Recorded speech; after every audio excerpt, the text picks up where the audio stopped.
الأبصار وأنتم تبصرون قال ربي يعلم القول في السماء والأرض وهو السميع العليم بل قالوا أضغاث أحلام بل افتراه بل هو شاعر فليأتنا بآية كما أرسل الأولون ما آمنت قبلهم من قرية أهلكناها أفهم يؤمنون وما أرسلنا قبلك إلا رجالا نوحي إليهم فاسألوا أهل الذكر إن كنتم لا تعلمون وما جعلناهم جسدا لا يأكلون الطعام وما كانوا خالدين ثم صدقناهم الوعد فأنجيناهم ومن نشاء وأهلكنا المسرفين لقد أنزلنا إليكم كتابا فيه ذكركم أفلا تعقلون وكم قصمنا من قرية كانت ظالمة وأنشأنا بعدها قوما آخرين فلما أحسوا بأسنا إذا هم منها يركضون لا تركضوا وارجعوا إلى ما أترفتم فيه ومساكنكم لعلكم تسألون قالوا يا ويلنا إنا كنا ظالمين فما زالت تلك دعواهم حتى جعلناهم حصيدا خامدين وما خلقنا السماء والأرض وما بينهما لاعبين لو أردنا أن نتخذ لهوا لاتخذناه من لدنا إن كنا فاعلين بل نقذف بالحق على الباطل فيدمغه فإذا هو زاهق ولكم الويل مما تصفون وله من في السماوات والأرض ومن عنده لا يستكبرون عن عبادته ولا يستحسرون يسبحون الليل والنهار لا يفترون أم اتخذوا آلهة من الأرض هم ينشرون لو كان فيهما آلهة إلا الله لفسدتا فسبحان الله رب العرش عما يصفون لا يسأل عما يفعل وهم يسألون لا يسأل عما يفعل وهم يسألون أم اتخذوا من دونه آلهة قل هاتوا برهانكم أم اتخذوا من دونه آلهة قل هاتوا برهانكم هذا ذكر من معي وذكر من قبلي بل أكثرهم لا يعلمون الحق فهم معرضون وما أرسلنا من قبلك من رسول إلا نوحي إليه أنه لا إله إلا أنا فاعبدون وقالوا اتخذ الرحمن ولدا سبحانه بل عباد مكرمون لا يسبقونه بالقول وهم بأمره يعملون يعلم ما بين أيديهم وما خلفهم ولا يشفعون إلا لمن ارتضى وهم من خشيته مشفقون ومن يقل منهم إني إله من دونه فذلك نجزيه جهنم كذلك نجزي الظالمين أولم يرى الذين كفروا أن السماوات والأرض كانتا رتقا ففتقناهما وجعلنا من الماء كل شيء حي أفلا يؤمنون وجعلنا في الأرض رواسي أن تميد بهم وجعلنا فيها فجاجا سبلا لعلهم يهتدون وجعلنا السماء سقفا محفوظا وهم عن آياتها معرضون وهو الذي خلق الليل والنهار والشمس والقمر كلهم في فلك يسبحون وما جعلنا لبشر من قبلك الخلد أفإن مت فهم الخالدون كل نفس ذائقة الموت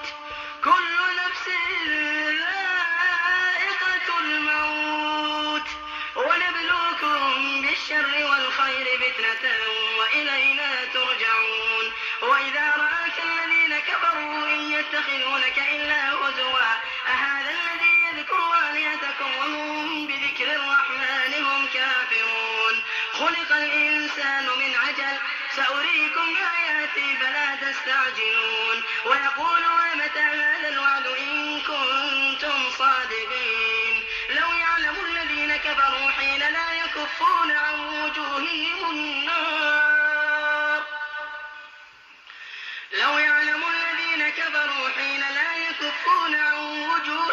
النار ولا عن ظهورهم ولا هم ينصرون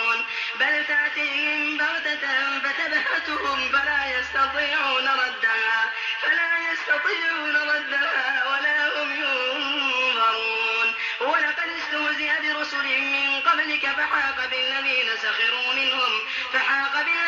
سخروا منهم ما كانوا به يستهزئون قل من يكلؤكم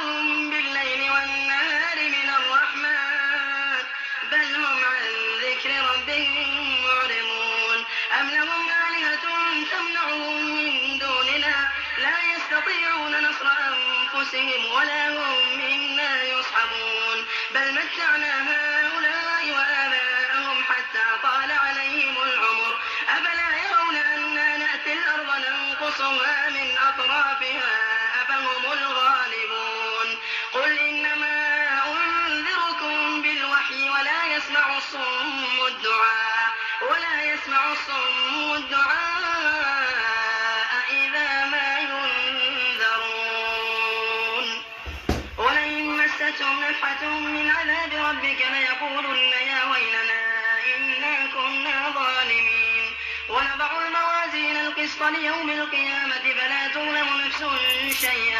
فلا تظلم نفس شيئا وإن كان مثقال حبة من خردل أتينا بها وكفى بنا حاسبين ولقد آتينا موسى وهارون الفرقان وضياء وذكرا للمتقين الذين يخشون ربهم بالغيب وهم من الساعة مشفقون وهذا ذكر مبارك أنزلناه أفأنتم له منكرون ولقد آتينا إبراهيم رشده من قبل وكنا به عالمين إذ قال لأبيه وقومه ما هذه التماثيل التي أنتم لها عاكفون قالوا وجدنا آباءنا لها عابدين قال لقد كنتم أنتم وآباؤكم في ضلال مبين قالوا أجئتنا بالحق أم أنت من اللاعبين قال بل ربكم رب السماوات والأرض الذي فطرهن وأنا على ذلكم من الشاهدين وتالله لأكيدن أصنامكم بعد أن تولوا مدبرين فجعلهم جذاذا إلا كبيرا لهم لعلهم إليه يرجعون قالوا من فعل هذا بآلهتنا إنه لمن الظالمين قالوا سمعنا فتى يذكرهم يقال له إبراهيم قالوا فأتوا به على أعين الناس لعلهم يشهدون قالوا وأنت فعلت هذا بآلهتنا يا إبراهيم قال بل فعله كبيرهم هذا فاسألوهم إن كانوا ينطقون فرجعوا إلى أنفسهم فقالوا إنكم أنتم الظالمون ثم نكسوا على رؤوسهم لقد علمت ما هؤلاء ينطقون قال أفتعبدون من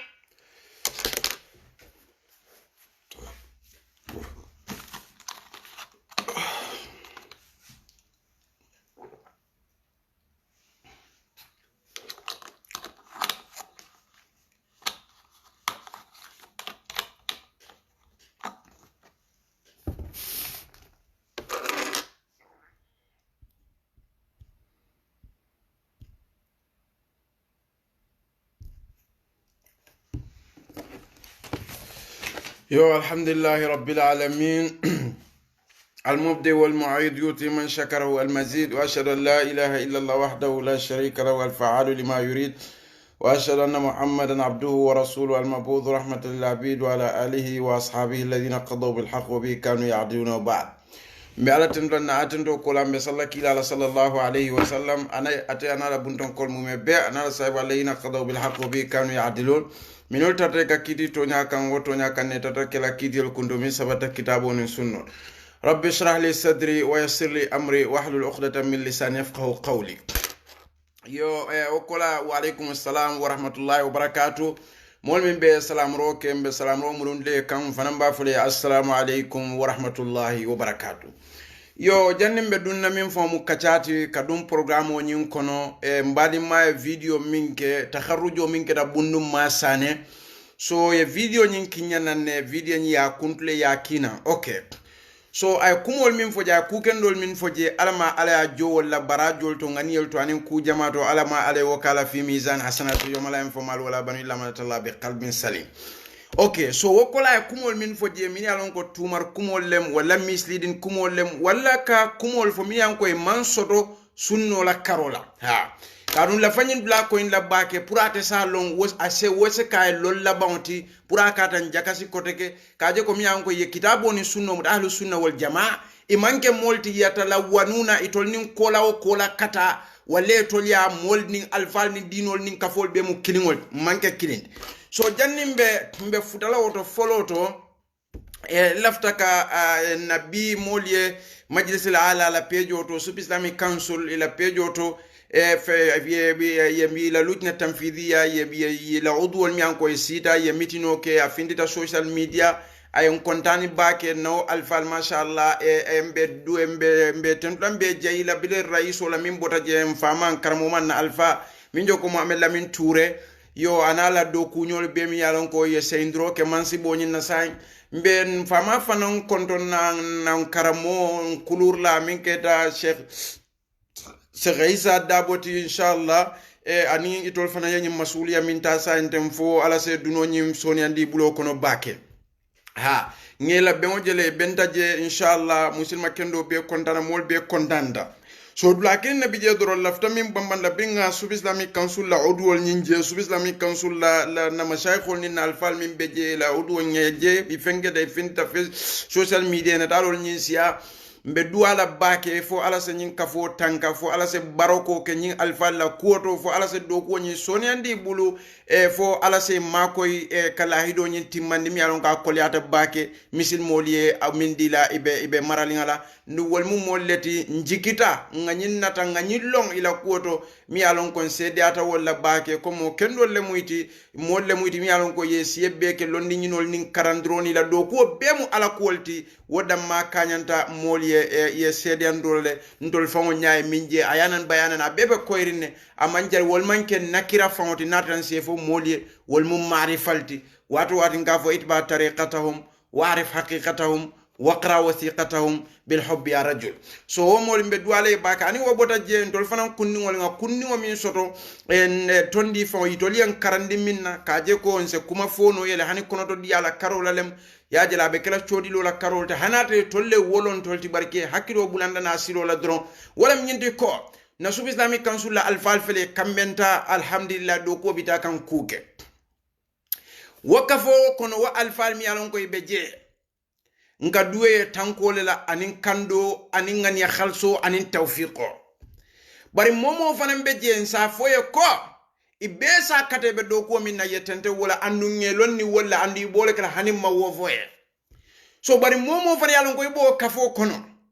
ida lafta baba drame ka ke wala khalafoti kata tele se kungulo le jemo min pile atondi fon dawru sala mi yalon ka pile ta sub islamic council baba drame wo min keje so mi yalon ko ila fla kawoke mba fala itemu baba drame la khalafolete ha kadu munen baba drame mimbe wokela baba drame be kelete mari la salafoti woto ha katara je wonyada fula yala je katara kunkulu je mol pilela je sharrul bariyat liman lahu wajhani ni aje ngaw fo jallafta min fula subisnami council momo be law memba kono naw alfal kono lafta alfal ya kela luwati kaje ko momo be wo sub islamic council law alfal kono nga lafta raiso ya kela luwa kono kaje ko momo bo membal kono wo udwol kono ya kela luwati ni ya marini rawda jay ku kafu dino la karoto atondi fango dino la karoto mitino la kuoto ya mari bay sub islamic council ala tool ha kaje ko ay khiyana leke ay bankole jamfa ay lahido le jamfa ate mari mu nyada fula tieleti amalla fi kairo la banko e sako dino e womu kulet mi anko nasiha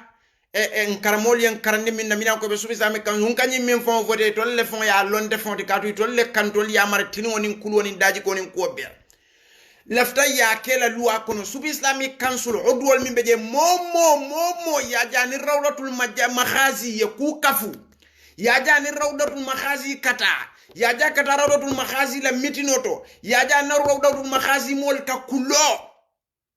ya bay sub islamic council la kafo kon ha kaje ko amari mu nyada fulatiyeleti amari mu nafikoleti amari mu banku taylaleti amari mu dino tinyalalti amari lafta fitino la sambana banko kan kada te nyada fulale batila biya ko ja assalamu alaikum soma ko ja wa alaikum salam ha rawdatul makhazim nata ka banko tinya gambia kam molla amanda wala kam molla suwol kono tay ka badingol damal kuntundi ka moli fayño kan ka dina problème o samana banko ka ala me mantabe wobeto kati man ganyeje alhamdulillah so bari rawlatul makhazi la momi yalon ko ilafta baba drame la dawro pile la sub islamic council ko baba drame tartanu nyami je kunkule ya kan el abdawre salib nim momo lafta kala baba drame la khalafoti rawdatul makhazi ek sub islamic council kono ko baba drame tarta sub islamic council nyami ita la fakala baba drame la khalafoti je nin ale mbeñin dan na president bunum fama na ustazo na alfa hadith wala haraji tol min bebe janara isba hafidhullah wa raa se foya to se aisa ye mo jabe sub islamic council la membal le kono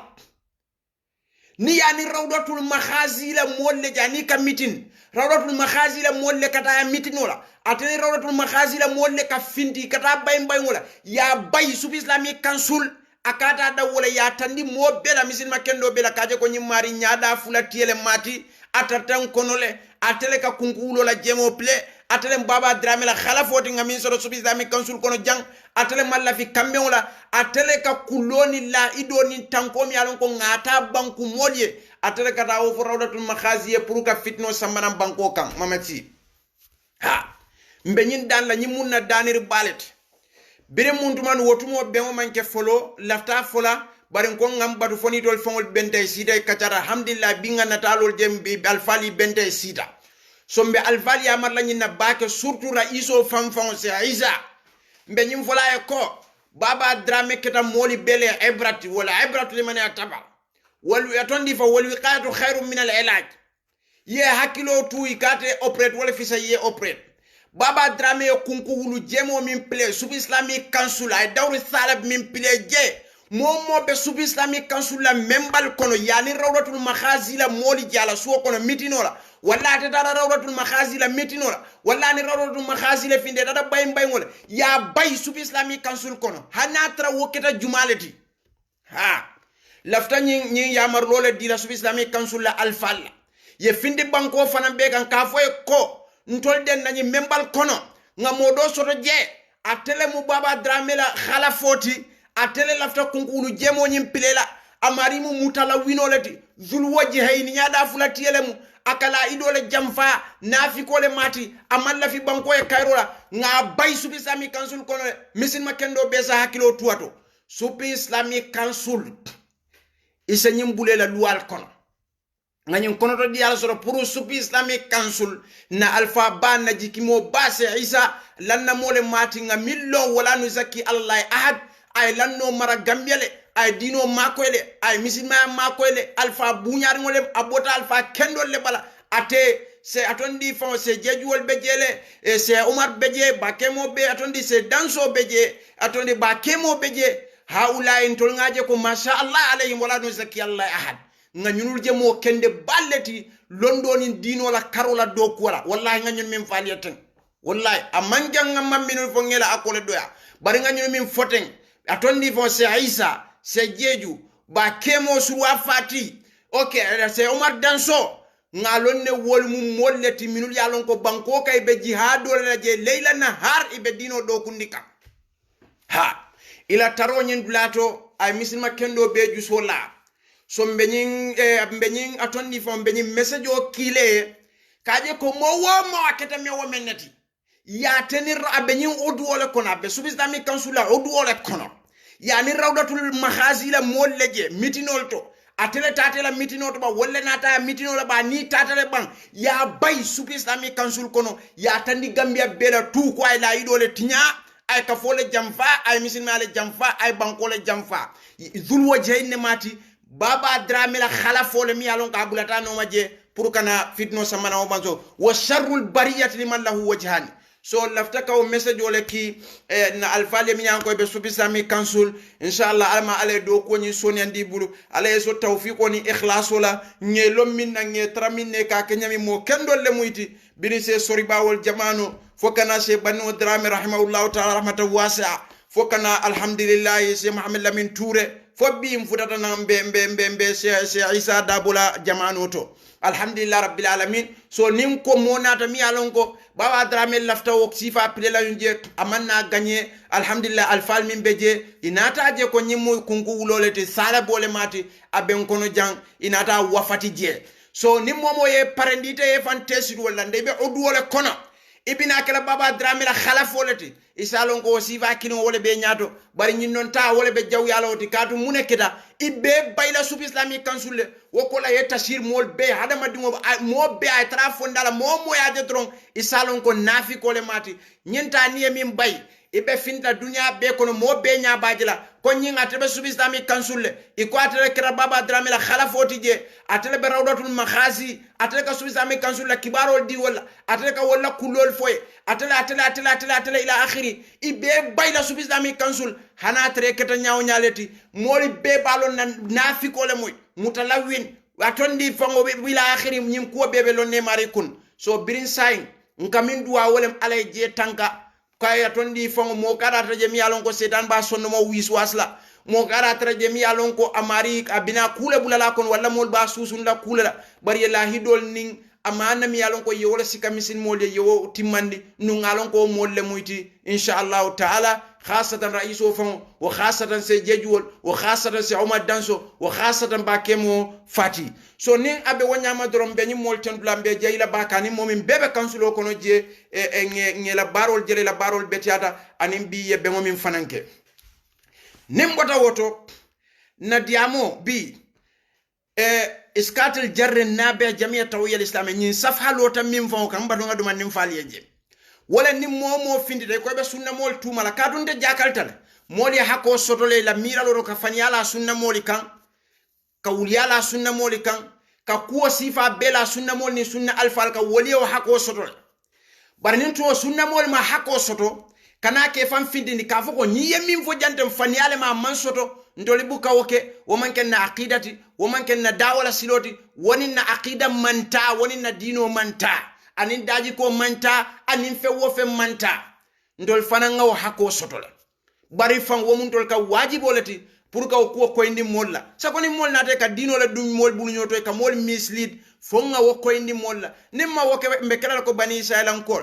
so sa atudete mari le bulu muallim ibaji be la nyamila mira lo dango yarafe kalrit la mira lo ni wo mun kitabo ni sunno manta ite damma mira lo ta wo fo la su ko no molie walle ni moli min kasika kuma mfo ya kadie taita wo fo wolie ha wo man ken to la problème otide ha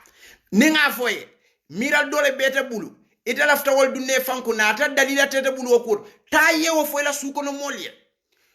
jang biringa ni pejo lo kana fo bil alhamdulillah mbuga da jang kam fama wol waran yusuf yana kuma fa kula kola na fa minka na fa dambe afa wo ma wo fa se kabiro ina nafsi shay se mustafa ina nafsi shay se abu hawa ina nafsi shay mawo wato fonso for example ni mol mi anko e bebe njibe kanyende ali alfa le soto yal kulu yal topato yal wulu yal karandi ibu nyata mo ken le muiti so baninde nata janga nga pejo yele comme gamol for example gamo benyamin ikadaka mo be sini mol alfa li kawol be fundi tol famal wol damal le barakata wala wol yelti tita sando inata jinol ye sikay tate fay sunduk mote koy makaje for example so ite min be siri jete kata la moy rolat itani famani mama wol be man fenke ha na trafa ala bato ikawole ke ikawo fo modi mun a nyinni nyine ko dimale bula wala ala le kam woli jo wala ndu wo man jari pour kalon ha wo fo damma baro ka keni ngani khalso fo damma ngalon ko gamo ku furi ngol bidala man sabat pare na trafa law iftaradna itol fa ko tonyale fo misil mo ne ko ke enyanda kam woli sin birin so manda fo wularo ka fo de modem fama nyine ka baraka da tita jana bira tamita jana jino je bota je bira ta jana moto nyimbuka ta abuka bor bira tin fama tamita moto nyimborta atamira otungo je sidaka jumo sidaka da makale jinol ka habas hada malim habas laqil ma yusaddiq hada غير منطقي انه wo manke hakilo fon la jero dino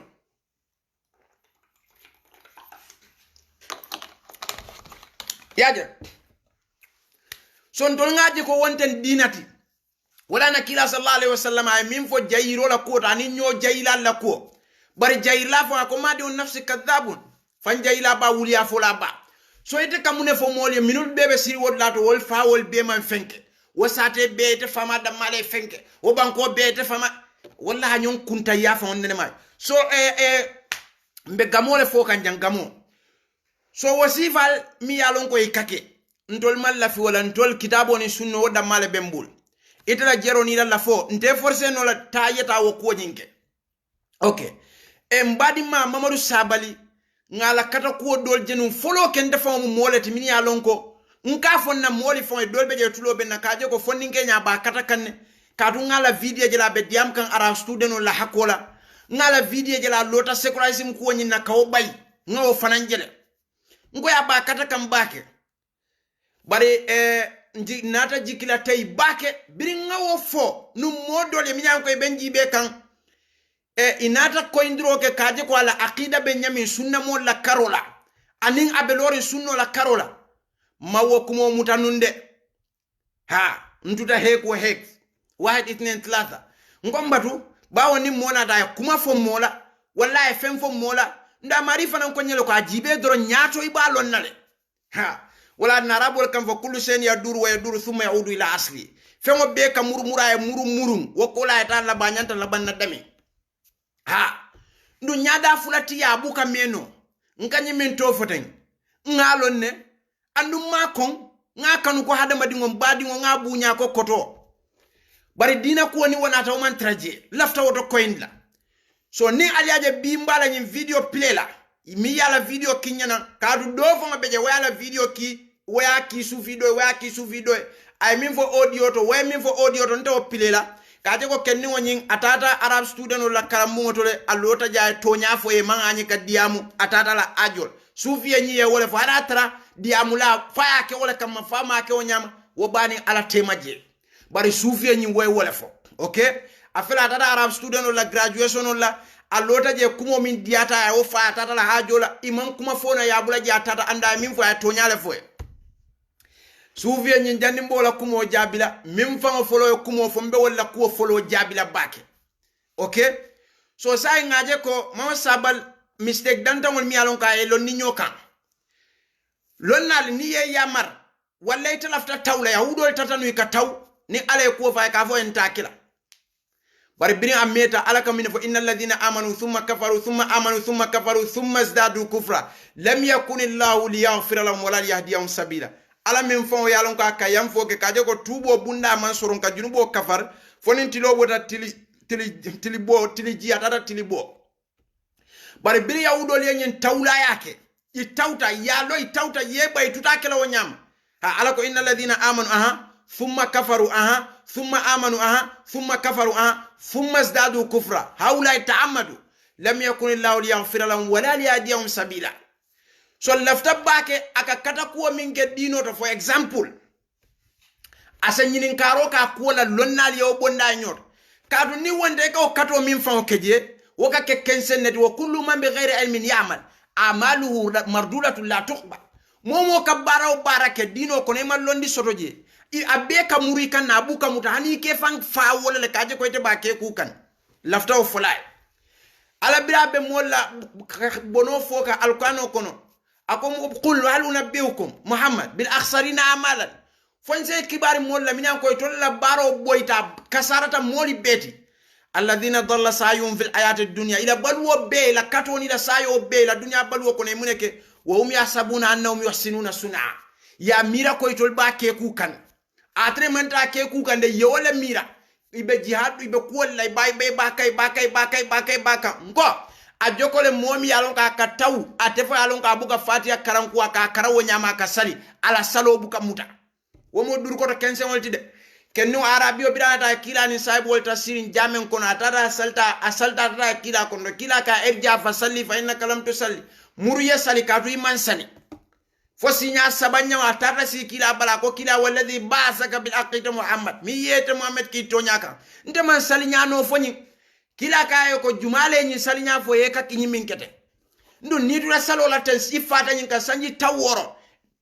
ila wasalol min tambite beba muta ha ise du jannamo kono wala sanji taworo so labda min fola jang momo ila hako yara dango yalo atondi fango nyin atondi mama sabali ay moli jikla tayndi baka tumomi na ya nyini nga fatu network munde Muhammad yalti ay kumol foje tanaqud ali tanaqud lo wala nin kumol ye nyo busa kumol fo ka nyo fadim ako pejo do beje ka fa siyasa wal akhbar nte malo ako whatsapp group wala karum nte mata nyu group wala wato wat nin dina ko nata je ka nyini kay ka fo ale yalo masibo le be kerin say nin tumomi na mol tata foy la dino ko e kam mama sabal wol dolle tay ke kuma ni specially ke nyininga ma foko amala dino kenya londe say ni min tudebe kuma fasar nyam ya fasar wonya mof okay ma fo amala dino kenya lo mof bari lonnalte tarraje molika awa moli nyininga min ya lon ko jokate sival lonnal be tarno la banko ka nyaadi le min ya lon ko wolle nyanta ka fatwa di molika tay kam mama sabal wol sival nyininga maitwas wo manyanna kela ndu wobe keno la purumu ha ajita arab school jumalto mune mala takhasuso fi sharia ajita jamia jumalto wa ila akhiri ha kadu ko nyin londo jannibe ibe fatwa di la dino la karola musulman la karo jannibe fatwa di la wala fo yano le folo ha fo yano le folo de ibe dino le folo karana yebata alqur'ano ni hadiso kunna sharia kunna yallo yefuda palaso do ko bida tuwabu karango ke afudala palaso windo fo man sakunda atawo do ko nyinna government min tamida fo mola nakar wotola ne men fon ka manjari wo fon la nde ba fule ya hasidi yalla wala ya nafikar aya karango kele aya londo sodre anyanta kele o blatole ha wonten problem ti mba fe woto 1 million % so ninde fon ko mbedi am la tlo do ku kola atimama sabal fon bi na fo Yusuf imu jaayilo ti manyana ka femfo indo kadun tele nyul anunte bo accept lale so ni wo masibo tata fo moli ka mo sabal wol sifal nyinin ka dino la kole ka fay fatwa diye woto masibo ketale de mashay khol be banko ka minyan ko qur'ano ke kunko ne qur'ano tanka sanji moy be dina karam la ko mama sabal tata nyim ay min do ko ke abe o karam la dunia ko no nyami birin kam ya fata dami bidanata ya plaso diala kada jartala so segol fanam ali nga momo la hako diala nga momo londa noto faqidu shay la yuti mimman fensot wata dino la nko ali nga bulaka tulum molla kontani ko la mo mimbe moli jeren la molla watif ka kontani wala ka dino use ni wala ha ka Quran aya dandengol foy ka tulun ni wolle da ko ne ka misil mol use ni wala wal munafiqat al nga bula ha mustashriqin wal qawlake ini elmani no mustashriqin wal malon fo ali la khatar wal muslima kan wala al malo daiman yalabuna bil alfaz ikana be tuluna hadisol ni Qur'an len ngolla atala sababu nuzul lonna atondi fawol lonna yo fasar nyaadi le nasikh wal abuka wol fango be fango bonyota mari ha barakana do yalla bil alfaz aka tulun fenko la dron awamol fanan ka kidwo fe ka kumo nyin tonyandi kata fe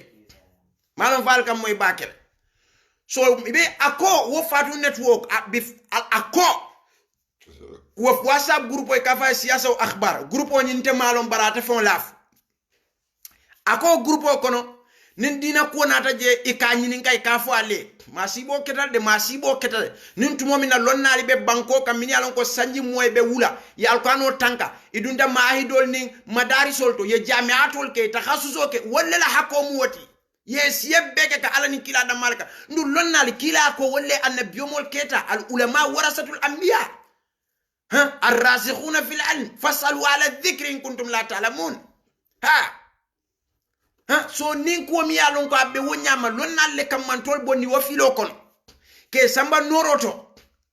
ndu wolonna kara wolonna ya karanole ko si mola fo yewo nole folo yeke woti ha bari munduma na mundo la Gambia ma fa to karanna linkela hakon kela place le doyan bari ni arabu karanna ka be o kala to karanna la system to karanni wol foto sonna wala ita English karon da Malik Egypt ita da university yela kosil ni fenkol bek yawol certificate na fengol be soto wo dunia ko yew beke de bari dino la ko biri pareta droita na google le face google internet do yefan karani bawo dino la ko yew la muta tulun nawt for example nyum yan ko yes yeli beke ngo al ilmu idha khala min at-taqiq sahibu zagha an at-tariq idha rumita al ilma bighayri shaykhin dalalta an as-sirat al-mustaqim so jumale etla sekoti miye karandila balwo kono wala google tiba mr google lete karan wota manjarani english idingol fo mi ke samba karamodo university do be million dola manjari ye samba million bule jibo kono ya karani google to karani ngol la mentality ngol fote nin tumo mi ne laftani mustashriq yalla bari yalla ni moto le ataka ko do ka ta fon bukalo so Mamadou Sabally bida wo fo fatu network ay wotan ni musunni woni na kato akala dino la kuwa man tulu wala so wala na ni dina kuwa na ta droy ka kuman nka masil hal mahallim hay halu marra wo betiat so bal biri wasa ma fo programme la bandla nyini ka amad yalla ko la kafiro le muyti fo misil mo le muyti ban ako atete fem fo no la woto kada te manke atondi islamic school ati ha nda manke lonna fananti lonna lebo ko bonni no la nyokono thank you very much Mr. Sabal hayya mal wala mujabiroti min correcta ha rahimallahu imran arafa qadra nafsi ha alay mo bu nyami alon ka tefon ya konto dango yaralo atefon akafan suma minna alon ila o jabiro o diata nye bake ngawo accept bari ila o jabiro nata damin ay tanaqud wala ka tanaqud bil lugha al arabiyya wala ni tefon la kumol ke fam busa ikafa keda manke so wala ne kafa al muhayid wal mutanaqid daima niela fenko sumayta ta fo akala bandami ka tara jama ikala fi molla nidia ko lenyin molla kano molla nidia molla la fi ko anno ni lafta wala balu kono 1 million % trillion % ikake nafikol molla nidia ko ni molla la fi ko niela fi la nyim fane la fi niela fi leta ka wala nyin ite o keno lete o jemo fango pleno la correct foy mariye ken nafiko ni wula la foy ye ken nafiko trillion %. So ye o jabi min is correct ila disinma dino ko man tulu wala ye wala fonum foloke programme o fon abeje so wala tina nin kunata dron majmote kam fo siyasa wal akhbar ke nyininka bari yem fadami yewtolon ne ba biri ye nyininka fo hamad yali mu kafirol leti ikoy manke islamic scholar to mu tonyat andu imanke lonna fananti imanke lonna fananti de andu ita fem fono la woto lonna lese fem fono wo mu tonyalti bar kumo nyinnata siga daminto wakatan ni koy man pare ka tonyale foto ni man pare ka tonya foje ngalo si abatan din ko to may bedami si samita tamita sanji tan sabat dinno mi anka wuruda gambia bi adunda arabic school o adunda english school o to nurse school adunda rawda gambia no le mat misil mo le mat abea moya famana bamala kasero ro bunko no ko busas bun ing ako hamad yali mu kafiro leti ko majlisi bunton ko be mi yalon ko kadite be majlisi bunton ko le no majlisi bunton ko be ing ibe ko hamad yali mu kafiro leti so ite da fem fono la nyami woto anima wolo nyami say mi en jakal woto kadu ko dol beje yewol accept le ko wol se keno musulma kono comme mawludu ko be nyami ne safero kala mawludin nabi kila make amman sabati hadith to qur'an on tewo fula bari te wasamane ne ko nyanta kelal iman dalila fo nyami an ka nyanta kelal hadith on de hadith on nyita bonnino ma fa akawilol ni abatilol ni riwayatol souvie la riwayatol ni la akawilol ni la abat ta sahih bukhari ni sahih muslim ani alquran ko rabe dami mawludol ni ngamol yewol betian le say woto la londo futata woto le kaje ko wol betiatale so muna ne mal lonnal nyinin ka wala yo bondi ye nyoto andi manke lonnat itla fonte maf i manke lonnat ndui koy manke islamic school at ndui manke lonnat woto ta ni manke lonnat ye lonnal nyinin ka alquran wala fasalu ala dhikri in kuntum la ta'lamun kata fatwa di woto so wo fane tanaqudo samane la kumo kon gambia mo muslima kendo be biriluma baya wulu ala suo kono na alfal na mo kendol ibe ko amadial mu kafirol let ita fa tulo wo moy ita fa sondaw andu ita ko kenni woni ya mistake wala ke kada amadial kuma na pour wole duwa muslimo ma woto fanan fam andu ko ita fa no fanan ko amadial mu kafirol let samak laban tamr hindi ma fam ngo yawlo na samak laban tamr hindi len kumo mol atoni mi ay mistake wala kanata ala mistake o nyin deda ye wasamane wulta sira min ka yo sindi je woko ama mistake oke ako nyin kumo mi be ka fo nonsense anduite be mu asiyasa wal akhbar de misil ma ko ka jariya ko bela kati mu misil mol ila kumo linka wala fota it wo fo nata mur wasira wala kan ako atima mistake nonsense ko mu nonsense solete ay minke wala nyanta kela hani kafirol fon se duano misil mol wasira kininga wa television bum kiningot anduite ko mistake tal ibe siri ba jibeka muna ne man ya fa mi fo fanyalem ha wala sai woko wayet la kumo fanyan le ban kadu sai ma fa meto la kumo fa anin fula nyango ite mu gambia noti dino jatete ko bela han siyasa o akhbari kenyi ngaje ite malun ko amadiyali mu kafiro let usasi bunni jigine minke gambia ko na mammo kumpani tol mi wuluda kunu nga kasetol moy lori ba pireka lon nali boda Pakistan wol ni Bangladesh wol ni Afghanistan wol ni Kashmir wol ni India wol faul la lon nali min safe la ko to kitabo to bila English fa Arabic foy be angalel mi an ko ila ibe la bankoka ima wo fanam be karemo wo fanam be je ban inene maje misil mo le conference to dunia kono bira shia fa sunni fa sef atondi fa sunni fa asari fa sufi fa ikhwanul muflisin wal nit ñu melan koy kam mitinol sot inene yaje ko alnga hamadiyal fanan kuma ni misil ma tole benje birin dunia ba wulu inene maje never impossible inene maje ha so bari ko way mistake olek bari nata kam fa fana munatina moli fanan ko wal mu kafiro let way mistake olek kam fa taw fana ya safero nyim fana ma ko indi je kaje ko amadiyal nyim fana mu kafiro let mustashriqino li be dunia ko ne kam misil maya yusten mustashriqino ni almaniyino daiman yalabuna bil alfaz wa awatif an-nas ikatulun kura ayol ni kumo lebe feala molla ni dial ise hakilo tu bak ni sifal wol mu mustashriqino la misil mayalet ikamoy ida kala fi misil maya folo lafta min fole sabal misil maya dino ini mobe bukano momo ko yani mobe ano ida fa kada soa sila so ko nafiko le mat ida ne molbe ba no la nyadi kila sallallahu alaihi wasallam ni molbe mano ida misil maya dino alqur'ano fango mi an ko ikakara wada maya foyle ko ni mobe ta kenola imanya na kamari tora mi adna alqur'ano ya foy ko ni mobe ta kenola ya marul lebe alqur'ano ko ita nyanta wala kila so do beje wota sonna wakala for example jeno ni tani mobe le kano Qur'ano ko jeno mambe debe jeno kira Qur'ano ko wuli afo mambe debe wuli afo kira be kala fasti ko be kala nafi ko tile ibe kala sumot le be kala dolominati ibe kala ndu alqur'ano e wolbe bay so ni de mari ko itani mobe le kano itani mobe ba no la nyadi te be kala passport di nyadi nyine atina sunna mol mi anko be kitabo ni sunno kan hani mamlaka arabia saudia ni dunia ko ni banko dol bu kabben nyine atina sunna mol ni mol dol bu kabben tatu ni te benno ha for example itaka kausu fofana min fasa alkadiamu misilma ala kola kadu ngejele be diamu ka humanity ya fana itabe sirin kausu bala dinno sinda singo be laka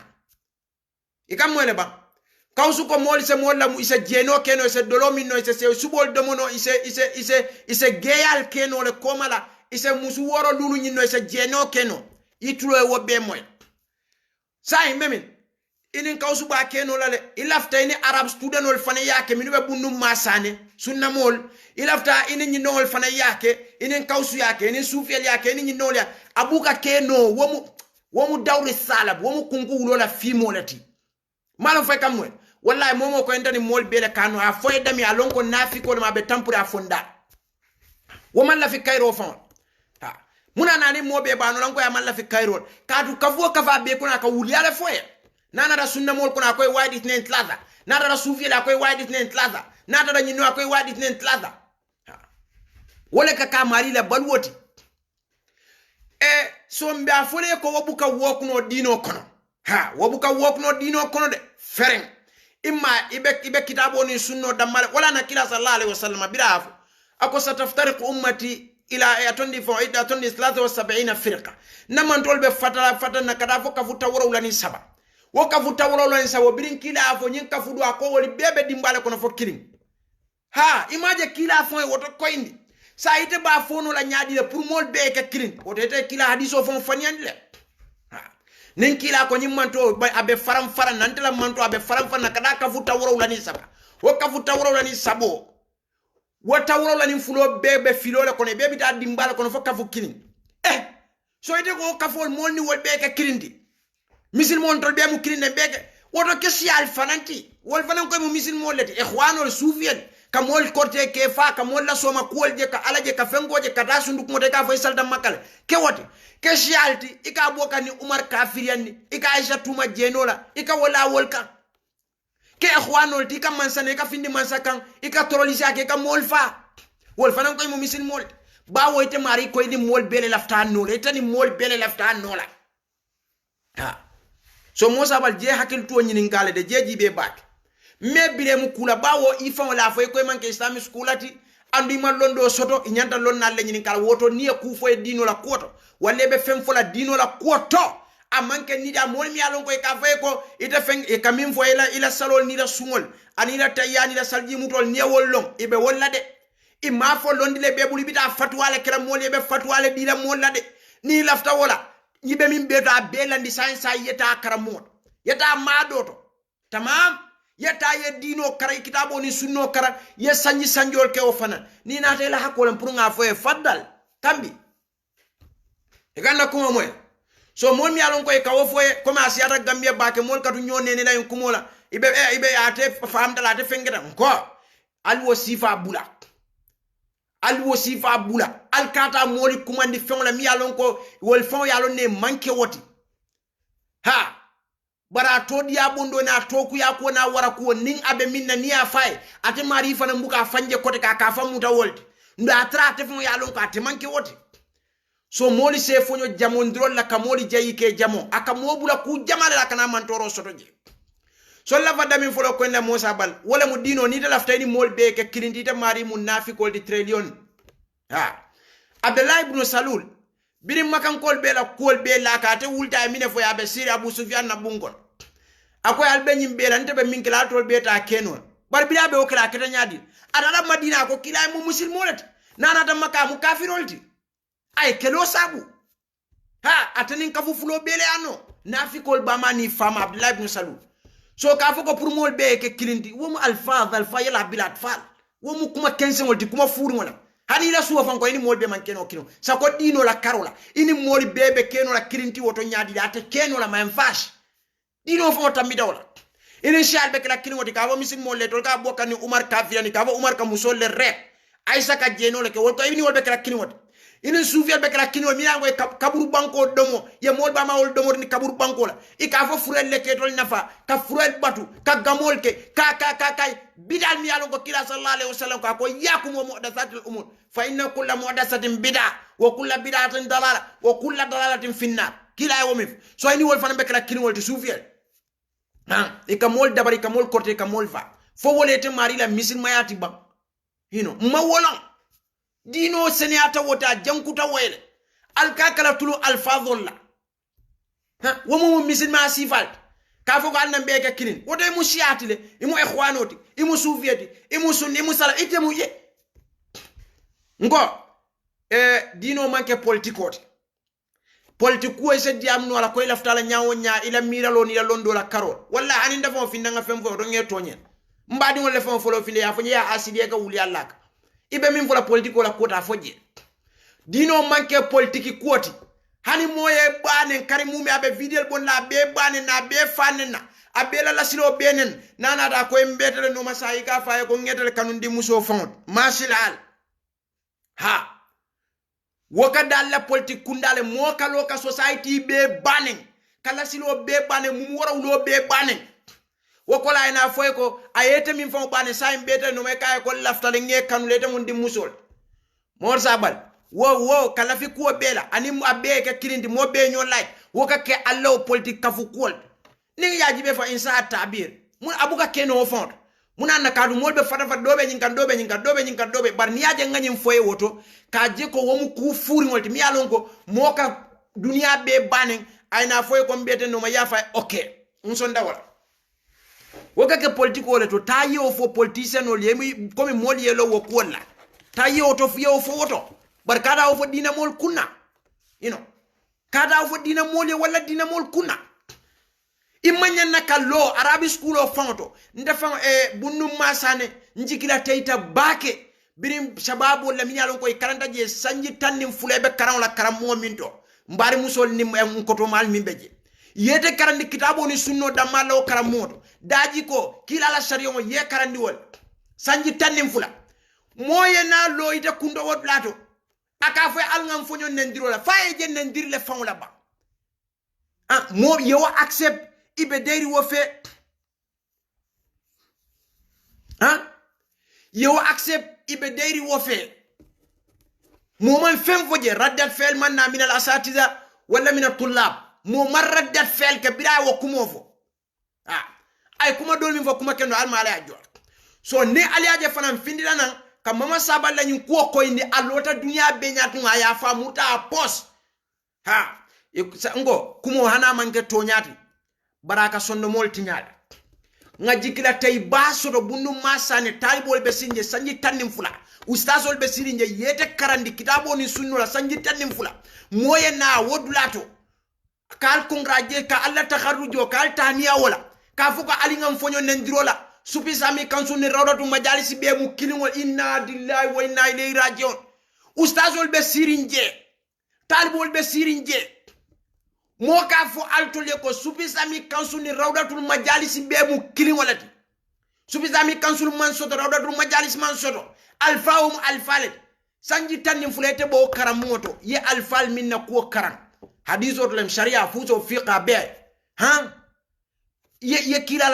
kila na la saibul wala alfal ye wala hadithu karanje ye ala alquranul karanje ni nada usulo ne fiqo la karol imam Shafi'i wal Abu Hanifa wal Ahmed wal imam Zuri wal wani Hasan al-Basri wal ye wala kitabul karanje ibn Kathir wal Ibrahim tondi fo imam al-Qurtubi wal wallem al-Falti birite wala wal be kara wakara moto sanji tannim fula wal yete yamar munala bundu masani ustazol min beje talbol min be sirinje masaykhol mi an koy be karanika mo sa bali o ustazol nyininka fo talibol mi an koy be siri wo bundu masane wo takharuju blato fo ine ne findira yo ustazol banemba wala daji kanta ya tandila ba janni bita woliya marla wala ngo ikata lo jamen kono jamen oto ikafa nga sunyaro bula ikata marché sele kunda marché kono ikafa ko atondi fango salobe beti arim bakile allo kusa nga sal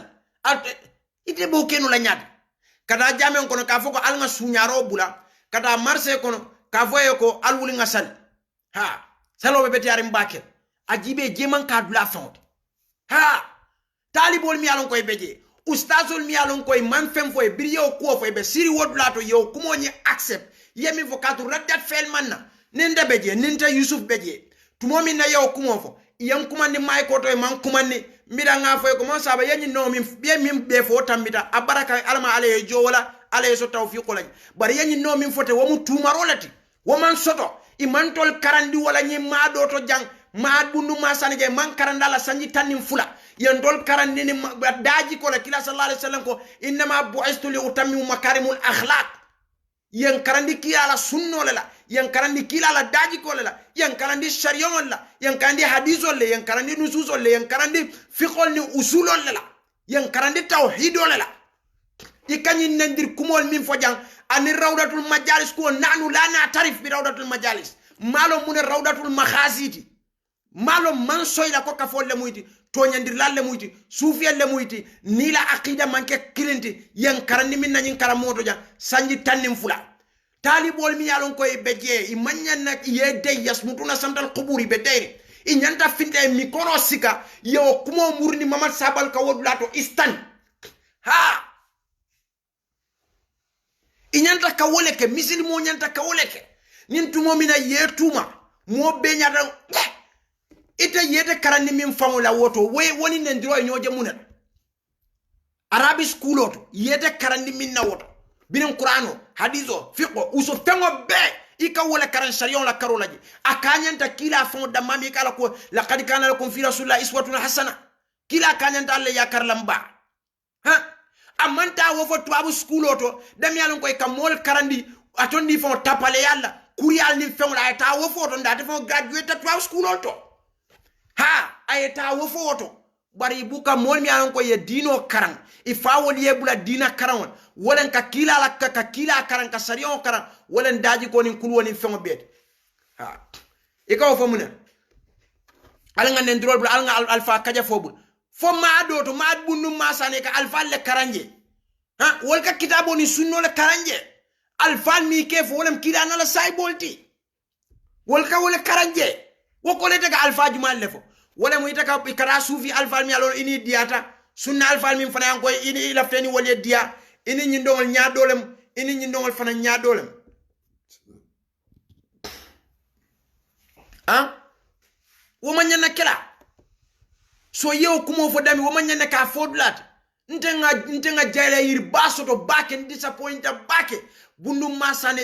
ila ustazo libe sirinje talibo libe sirinje mo kemekemo libe sirinje mama sabali afoko alnga nendirobula minnata jawya wo beti supisa mi kansula ko man soto altol ye min karanje ala kam fo wati ulla wati raso ulil amri minkum alla misilma nyaton kol mi marta alla dino wol bo wala kon mama sabal kallo ite be sanyita nim fule be karam moto yewo karan alquran kon mama sabal kallo nyatuna ka fo fo man soto ya malim shibike malim ente shibike shbi mukha ka fuko supisa mi kansul man soto rawda du majalis man anide katu munemu mamar sabal atahadda atahanyila lo dulato aya foko supisa mi kansulle sotota wolle dino ya dibe dino tonya makan wolle be marlin dino la wolle lafta banko e kairo la wolle ka dino tonya mafo molye ika mol kuma ni kada kitabo ni sunno kan ka mol kuma ni kada taw ido kan wollem atahanyila ka kumo fo je ka walla mawqifo jayi kela mawqifo tantu soto yaje atahanyila wala de atahanyila wala katu munem ate walla kuoto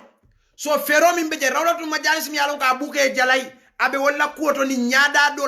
dola saya ate wol fa abe mine fula sa ba fula wol beta keri e bajela sai subi sami council mol sa like rawlatu majalis mol ya like hada huwa dawru salab kunkulo ka jemo plete hada huwa dawru salab okay nyinen dawru salab barin ko abuka work ate work nola kadu alka fero min beke ndol kajele ke amanke ndol fanan kanyin jus min dam malem yeb ay fadro yetele sinon te mandak fakir biya amanke wot subizami kansul bunnu masane abe fodi bunnu masane la ustasol min be janin talibol min bebeje bi tol be o subis kami kansul le koto albe o subizami kansul ni amana le koto subis islamic council bunnu masane subis islamic council albe wala koto ani amana surtout c'est Isa Dabo min fomu raiso de science way kato min beke madrasol ni maido la koto Gambia fo yewo ka subi islamic council la president moye na altu la takharuju la talibol be sirin ustazol be sirin aman jayir sotono aman tenturu sotono kamin di wa alfa la minu be dina doko wala kanyi madrasol mako e kalo madrasol ye ka se kadoni ka se Isa la mawqifo tentu ka jayya min beke arab school la karola bayani anata albesiri alnyabe malari ayanan bayanan akali ko subisami kansul man soto ha rawdatul majalis man soto wallahi alazim isma hada ha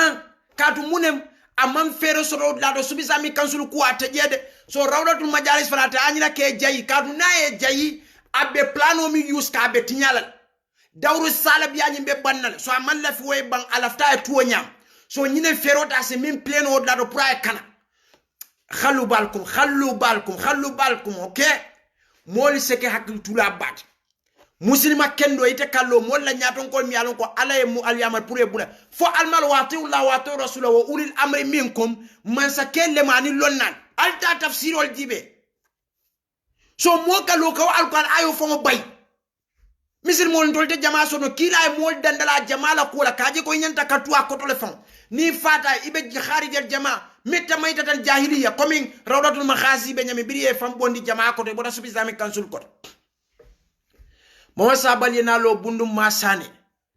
talibe kemol be sirin arab karam moto ya shariyon le karandino le karan sanji tanim flaw stasol beje ay nyum kumo foje samatu samdal qubur foka tendu ka jayi wakan astaghfirullah alazim abasada ma yanfa shay you know so nyi nyada fulaya aka keno politiko da malto molla dino kono abuka kenoje walla abuka kenoje ando abuka work fere ngal disappoint bale soto submo bato bundu masane la karola mimbe denni sub islamic council la karola moro molmi yalon ko altol la karamu fobe wolle koto majlisil ala mo kana lo rawda molem bara laftale komi sunna mola be nyada mi use kan sunna mol kan wakata tinya pour mol kada feroni lo ay to nyama so souviel fana ay to nyama so nyin kafu flo be kata jayila kada atena bele ka kenu atena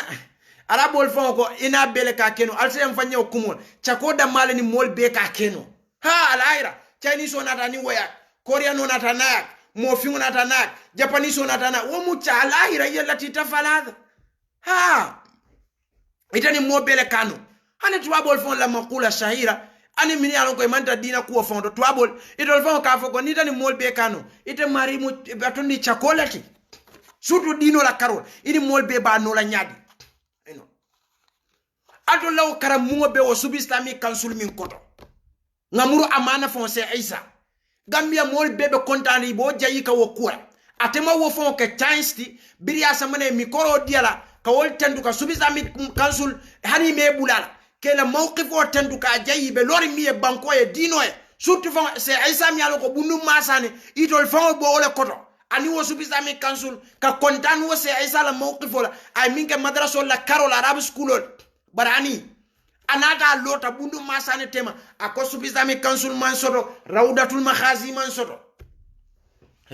bari no yem disappoint le 1 million% bundu masane asati dal mimbeje talibol mimbeje ha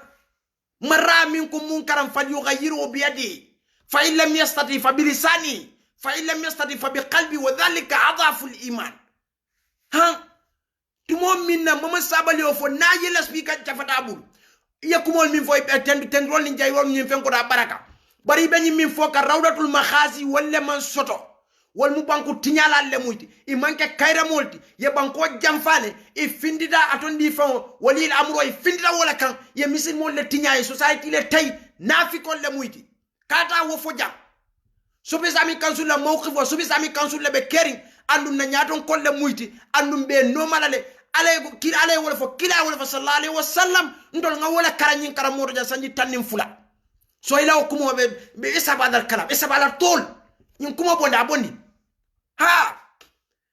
mimbe den nen diro la karol ta yeta o fo Allah to school de nolye Allah to karanna de mo sabal altol mi alon ko albe politique koto altol le ka nyo banen altol le ka nyo fanen altol le ka bula nyola politique la karola suda tino altol le ka moli neng altol le ka dina lon na neng ta Allah politique la le yo fo ya na Allah to school olto al nyante wole fulay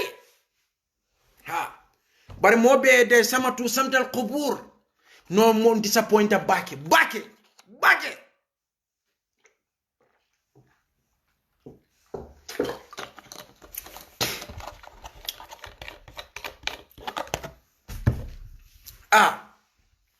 disappointa bake bin mo sabali ofo amanke ko be finla na kaya bane hani amanke ko mo jawle mat hani bara fa yenyi min fotan tumarolem نكمو عبوندي ساينسا إسحب هذا الكلام خليه عندك في البيت خليه إسحب يمشي ما نكمو سامبينا تايبي لنا في نالا فتال دم جمان كافود لا مسلمو سني سلفي أسري يكتابوني سنو لكرا سانجي تانيم فولا ما عدو تبونو ما ساني تبي سيري استازو بي سيري تو أو كرنا كولا كافوي كوسوبي سامي كونسول تكيرين روضة المخازي تكيرين إكابولو كوساي Arabu student on mini anko e daji ko ni fengo be karam ate fengo kamin fo wolle wolongat aka fo le nendiro bura anda temu politicien on modi yalon politique ko la annun to karan na le mat ite me kitabo ni sunno ni dino karam waka fo ite wo bura ate fengo kaminke ramatni bidaya won salat ramatni bidaya won salat ite fengo ko accept iman la speaker wa fa bulo ko ya fa no isabadal kalam ta yeta wo fa la platform olto altol lebla mol kap ka follo e ka moli bane ka bula molle ka bula alfalla e ka mo kendol nek tayida wo fo le politis lal iko fo dina mole mun hanin tol mistake ta na sunna alfalle be nyato minul ka fo nya buka kita ma fo buka mistake nanu lesna masumin nka mistake la ba ne o mistake ko na sunna alfal ka moli ama la kita so ate mo sabalta mansula wala o karola mansula wala ma va adama ya ko to bari akawo min fo bundu masane odla o karola mansula wala kadun tol buka oke ayeta wo fo ila politique la le minyango e kawke bundu masane mol disappointed bake ha ala fo mama sabala kumo nya sabadal kalam bara be min pile kan dron wala dawru salab comme ayatu lawratul makhazi mol la kuoto aning ayatu sub islamic council mol fanan wol fanetu akanuri wo nyaada flatia mbara audio video pile lale ngala kumol murundi me programme o danna wolto say laftala alfon yala kumo moy way alna kuma kendo fo alna nyokuma ndi kayro kam na nyo fatandi koro ko wala kuntum khayra ummatin ala en tolo tajiro din tollela bari ba anu lale sababol bijelle kuntum khayra ummatin ita fala ko mujahan ko dama kunta wada mate ha ala ay sas mun la kabina tajiro din ha tamuna bil ma'ruf wa tanhauna 'anil munkar ni momo yela role play kayro din tan ko ni nyokano wa sabati lale yo mo sabali kamin foto tonyale mod kuntum khayra ummatin ukhrijat lin nasi ta'muruna bil ma'ruf wa tanhauna 'anil munkar so bari janni ka futa woto la femuru la ayo koma domandi ya ayyuhal ladhina amanu taqullaha haqqa tuqatih kasila ala nya sila mi yalon ka betonyari imtisal awamirihi wajtinab nawahi so wala lafte muru la ayo nyin koma la domandi wa haqqa tuqatih imtisal awamiri wajtinab nawahi komin ka fata ndir ko la ka ko mi ango inyanta mutala ka wol muta okay so wakamala ite mimvo jang we wotinya control ni mobe ta kenola kadu ale mol fatandi ko dolla sufiel la kolto sial ni ikhwanol ni wo ila akhiri itebe wol tolen tol mantra o kol nyinto so wobata ni da tarano kukini so alkatul ni alfadhul min wa awatif nas kanaka kwan ayo fo mole mustashriqin wal kanyimin kete be jella mol febe ayol chokose ba fasara de yebor yetasi aya tre ma ayo fon la madmuno fon lo okay so jani ka fo watasimu bihablillahi jami'an wala tafarraqu imanta wofo sub islamic council etondi fo rawdatul makhazin koleba ha yani kanyin ku kendo min fote ibe lorin daminto ibe nyi mado min to ten wal kawle karanje kitabo ni sunno aninga moli ya mar ku kendo la kamol fatani ku jawla wala tan mado nyi yelta ha ika mol karani sarion lajje so ibe wala dulato ten na ayo men taje sura ali imran 104 ayo men lata ka alay mun fo ayo wala takunu kalladhina tafarraqu wa talafu min ba'di ma ja'ahumul bayyinat yo ayo alaka min foja wala takunu kalladhina tafarraqu wa ikhtalafu min ba'di ma ja'ahumul bayyinat biri yawfo munati ne mawo kumo bulaw nyame ya fo rawdatul makhazin kolye ko ala ko moli kata ke min yalon ko wala takunu alkata kalladhina komo mi ko tafarraqu ijanyanta واختلفوا إواليتا من بعد تمومن جاءهم ما نتك البينات ولم القانون أولئك لهم عذاب عظيم so munati nemo fo rawdatul makhazi molia min fango en dimi jam birani ayo fo wo mu rawdatul makhazi la molleti ani min alon ko ikab misil mol tuma ikab fitno boy misil mol kan anin tuwa karan ni ngol mi an koy wulte be nafika la ka dino tinyaka mo kendol tuma misil mol anyanta ni ayo fasar la wolle barabe ayo fasar kam minul ya kaka fo wolle pour wolle wolon wolle fon ayo nyim fon kotolo ngati kat wol bol karanka malon fal kam moy jam so bire ngay nyim fo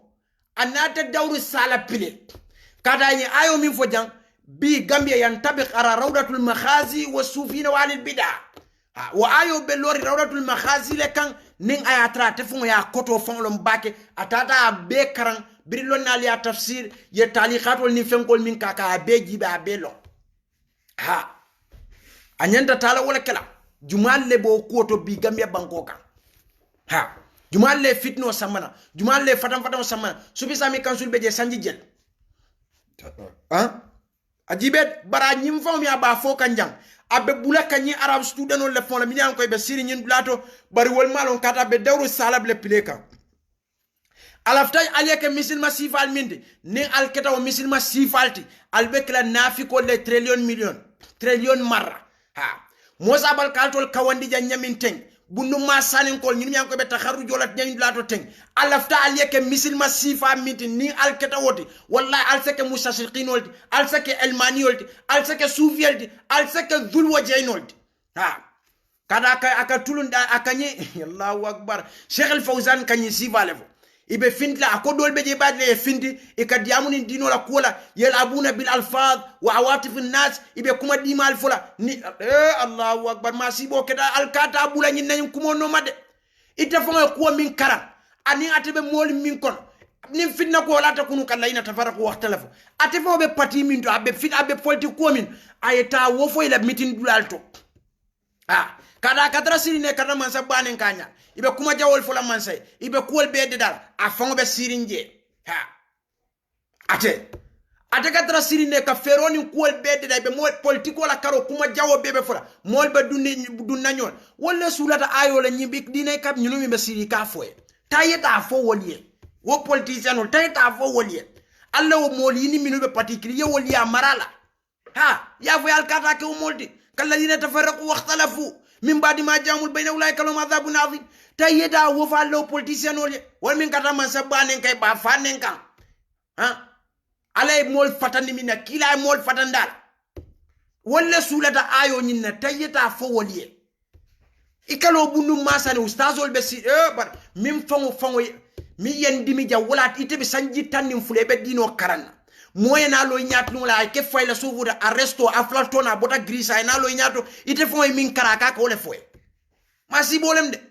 ndate min karalo ni koy bo fula ja semmalu ndi mol be tema ke fanien ka je ko atle wolon and womala akolti to nyale mot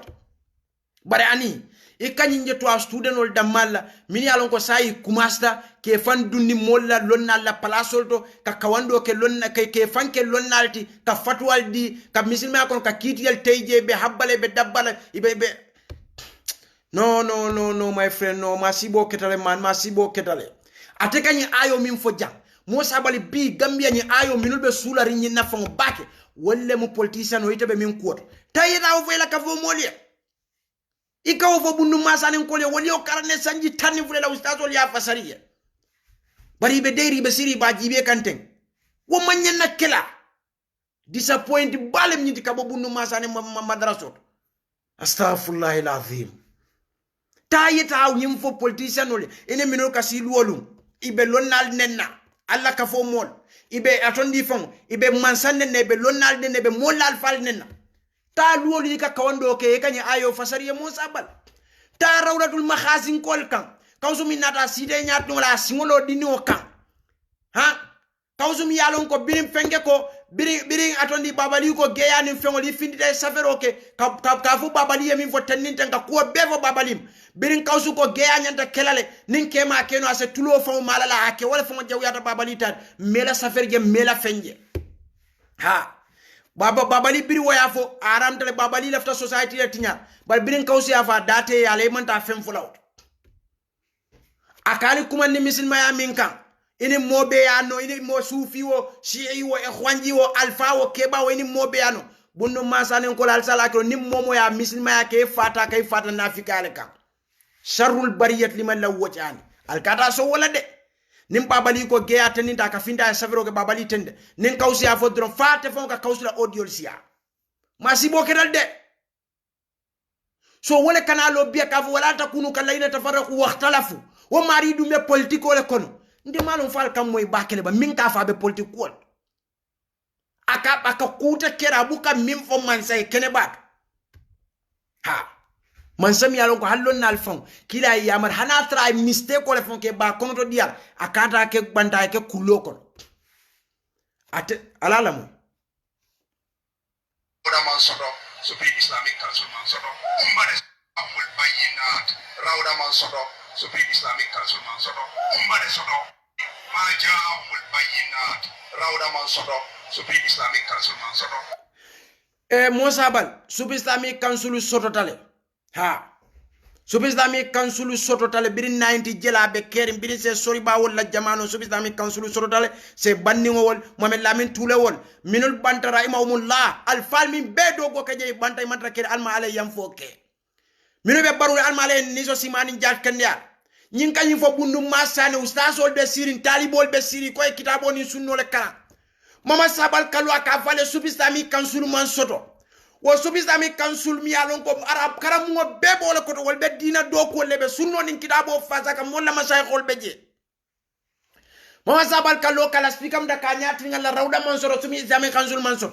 kata tebe rawdale ate hajila sumi islamic council jayi jang amar rawda jayi ni wonde o suufiyel mi akate no may se findi ya va yalo sabali tebe tenne sayi nin tolente bari ani da malle fi wala alafta ni yetu diarin dron alafta sunna mol fana mi yalon ko han sayi mambu ala fero kalame mantre kalama ala dawru salab nyabe kungule jomo min pilekan wol mawo understand ani wol fana ta taka ha to aw karani o amanda nyi fo to aw school kana lo arab karamur ka faliye ko sub islamic council mansoro sai mol botela mansa toloka ngana mansa tambini mol nyato c'est fodé basse atondi fo c'est isa fodé da ha mol yo tambini misil mo bebe kontandra kola woketa kunun jang banko sonda banko e do ko keje mansa abulo keje misil mo bebe kontandri Moza balita arabu karamu to mi alon ko wol fombe sub islamic council le koto wol fombe o amana le koto se isa fango yo amana mi alon ko wole be karamu wol be to bato kan woko falto le ko sub islamic council man soto albesir albedey he ma sibo ketal de alkamune sila nim monata ko fo mi alon ka man sabati moli kadiya alale kay kanyo kanu alale kay kuya alale kan bini ay nyimfo la speaker wa fatabu mvu la speaker yemi mvo kukendo do sabala baraka tanchi usomo ba sub islamic council mi kafo ndo lañi karamol bo le koto kadu minobe amana wolle be sub islamic council ndo lañi karamol be wolle koto wol mun karamo wolle to wol mun fa wolle nga wollon dina do ko walla ndu wol mun na wolle mu molti mi yalon koy tolle mun na woli amroti bi yalon ko alay yamar alqur'ano kon pour nga bule no ma nyim banko kan dino la karola ya be fayni dalilo kata malon wala be nyin dawru salab ya min pile kan yewo be koy ndala ya faye nyin kumo min fo sa sabadal kalam nyin kumo murnda bota damin ha sub islamic council soto andu bejel hani denano mi wuruta bi alon ha rawdatul makhazim yalon koy be noma imalla fike jalay ibe sub islamic council le gar walle yaka jumala koy de ala ko birin ala ko kundu khaira ummati ukhrijat lina ta'muruna bil ma'ruf wa tanhauna 'anil munkar sa sub islamic council mansur wolem ayo nyin koto lo najwale wo fasal yow je kirab jumala ko wo fango be ko la ita kanyimi be fo ala ma fal ko fasalu ala dhikrin kundum la ta'lamun ndo akola kundu khaira ummati ukhrijat lin nas arrasikhuna fil ilmi fo ala ma wo fa alqur'ano kon wala mu lon nalti ndo ko fo la fana kundu khaira ummati ukhrijat lin nas fo kila ma fa ulama warasatul anbiya ndo kila alqur'ano jilata kan kundu khaira ummati ukhrijat lin nas alkakala tulun alfadhul alka ayul samana qiyasan alkenin kuwal kafunyola alke fasarita ate fokula ate fasar kula iba qiyas leman qiyas kara ha ni ale wo be fo fa pare ay nete yamari kaje ko lonnal ñi bulayla yamaro no me kada fem foyma wati wallahu watiro wa ulil amri minkum ni fo alam janna ko fa ma fo kundu khaira ummatin fa ukhrijat lin nas wo be ko la lonnal la place o dila min alon ko be mol nyaato andu nyanta bulale no may tol ni mansa kadu ayo nyin na fasaro mol ikane kam mol mi altol fongo be siri nyin blato ali alon ko nyin ay ayo min fasarten bira ko subisami kansul mansoto rawda mansoto ay wo dalilo ke kundu khaira ummati linnas ustaz bira wo fo ite alkan ayo nyin kotolonne afa no sabal ikanyu min misalte ike lipanyo rek kiasi man nyoje chuto nin tilbulo be nyami be jamfari wolanya afaye ye dalilol bondaye bari ya bula je wonyam ha bawe lafta dia min bal tema don kaf ñu am bal tema hey ñin dia alanta yaka ño jamo ño dia fania ka bukala bande nafika yale mati dina tinyale mati kodda teyole mati society teyole mati mo ka wo foyde a wasa mana jumale koyde kundu ummati ukhrijat lin nas ni wo findi danan rawda man soto subisami rawdatul makhazi te kere rawdatul makhazi wota kere bari jumale koyte ko subisami kansul man soto wo ayo la naso nyin jumale wo foyte ustaz albe sirinje ala jabi ala fa yemin foten toñante ha ala yamare prunga no lonnal noma ha wo mu yamarol dal ko ano kono anun kila ko lonnal le keta nu ala ko ngaw lonnal nyininga ha anun kate ngay be anun kate nen itolle be nyaato dino la karole be kitabo ni sunno kam madama may yamare ku jawol ha barhani de ate ko ako ala yo fasaraye my friend ala yo fasaraye astaghfirullahi alazim astaghfirullahi alazim alngata umbane sono misil mobe mo kilindati muhammad sallallahu alaihi wasallam bebe wala noma na alamu jumalati Allahu alwahidul qahhar ja sabal misil mobe manke kilingoti de wo kumo wo boytal wonten toñat idan shial mu kilin wallati sabal ikoy mo misil mo wol ko abubakar manke misil mod omar manke misil mod usman manke misil mod iko aisha ka je no lek ikoy dol mo ahlul bayt nabilet foyta fon sonda ko mu misil mod let ndu wol koy mu misil mod let ha foyta ko souviens mi alon ko nyim korte la mi awe kamol dabari kamoli fay kamol korte kamol la football bay kamol la football te kamusol konol tinya ika bidangol ke kaburu batol ni banku domol ni siarel ni fankumandi woli yal ngo sabal foyta ni wol fana mu misil makkin wol tiba mol mi awe kada kaburu jurol le kada kaburol batu ikata ila akhiri foyta ni wol fana be mu misil makkin wol tiba misil mol mi awe khalil muflisine ka findi woli amro kan ika dais wol ni jabat nusa wol ni tanzimu dawla nyinu mi akoy ka molifa ikoy mu misil moy ka la ilaha illallah muhammad rasulullah foyta ni wol fana mu misil makkin wol tiba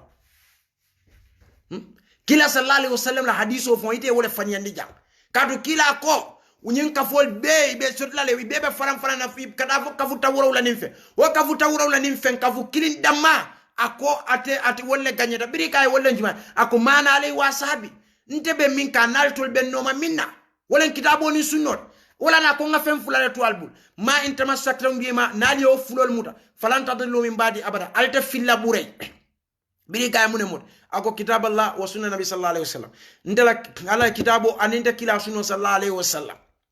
so ite nyunu min be foten misil mol be mu kiringol andu bele kanu ite ni wol be sa nonole bari nyim bundu masani ustasol min fo be sinje nin talibol yalon ko yemin foten kuma kenson le tol fo ma belief wala andu ni tol fo yo ke o mun nafikalti ni momo fata wo kan imari ite kontanna mume ite kontanna kadu woliya kotolo ne munatina misil mol be ka ke kilindi ani mol be mu kilindi ani ni mo ka tani mol be mu kilinneti ani mol be ka nole woliyalo ne koto mu ani mo fasarite ha bari man son ka foyde ibe siri fe yellow accept ibe dera fe ha masibo kitalde kila sallallahu alaihi wasallam ko marra minkum munkaran ni momo e ku jawoja anyala falyughayyiru bi yadi aya bonina bulola fa illam yastati fa bilisani fa illam yastati fa biqalbi ngo la speaker tabulo kono yelo ya fa yenyi min foten fan yala man soto ha ndolla ustazol fere siri ya yalon yen karani walla jan sanji tan nim fula ha eda lafta misilme asifam woto ta irania fo wol fana mu misil molle nyin jabata nusa wol min kam wol fa wol be misil Allah waidul qa ita kanyim min foten ko han abu jahl wol ni abu lahab wol illa ata ko alamu man zakirina da be sando bari munem ikon yaje kanyin jalani wol bad mala mana abudu illa li yuqarribna ila Allah zulfa nko albulal ala bulal katulun alfadhulla ha you know alwo bula bari min kanyim masiba sifa chamana alialo nebam nin tumomin na awamo dol tata ye sabal wol sifal muta lonnalti foy ka foy fatwaki wala kanyim masibo be samana ma fa ala dina ko amawla nyaba buluje bara akanyim min fota be nyim min fokante ala londo nala makamu man futa ka o makam sifat jala pride diamo ko la my friend ni o kale ba ngay belale ajiba ka takhabuto min ke jamba se ko fo be siri nyaba la bi takhabbat ete fem fula ya accept be deri ya blaje wonya talibol be siri sanji tanim fula ya accept be siri be bundum masana aliyem bundum masana aliyem fale ali be bundum aliyem fale no supizami council ka fale supizami council de keri mol botela mansami alon ko ka londi sai misi makendo bebe kontanri wokwala alay yamar purunga bulano ngala yamaro moy mo kanalo atebe rawdatul makhazi le nyi sabat woni alfala ni wolle kada nyaada dole babulu woto so nyaado bawda babulu jam fana so atani nol jalay no la ni nol tuje wala naye beke wonyam akana fale biri aleni ayo fo rawdat majlis mansoto e subisami council mansoto moli be siri masay kholi be je be deri wo kan nyuni be ustazol be je talbol be je be deri je sabal kanyim fo subisami council mansoto ba bunu masare ko subisami council mansoto ba amansoto ali sabala kumo accept le ko subisami council mansoto bunu masay se Isa Dabo do ko yimbe ke arab karamo la kola abo konal to fon la arab karamo moyna lo way place mi mara gambia be ko ka fo man soto arabi school of ananda afo no bunu masane bunu fo be min tole bunu boy no bunu masane astaghfirullah lazim ali nyanda findlale ni ali nyanda findlale ali nyin nañu kumol koyndi ali ajje ko ay mim fota man sabati ay mim fo kenne ma do alma ala ya jowol bare altol be subi islamic council le koma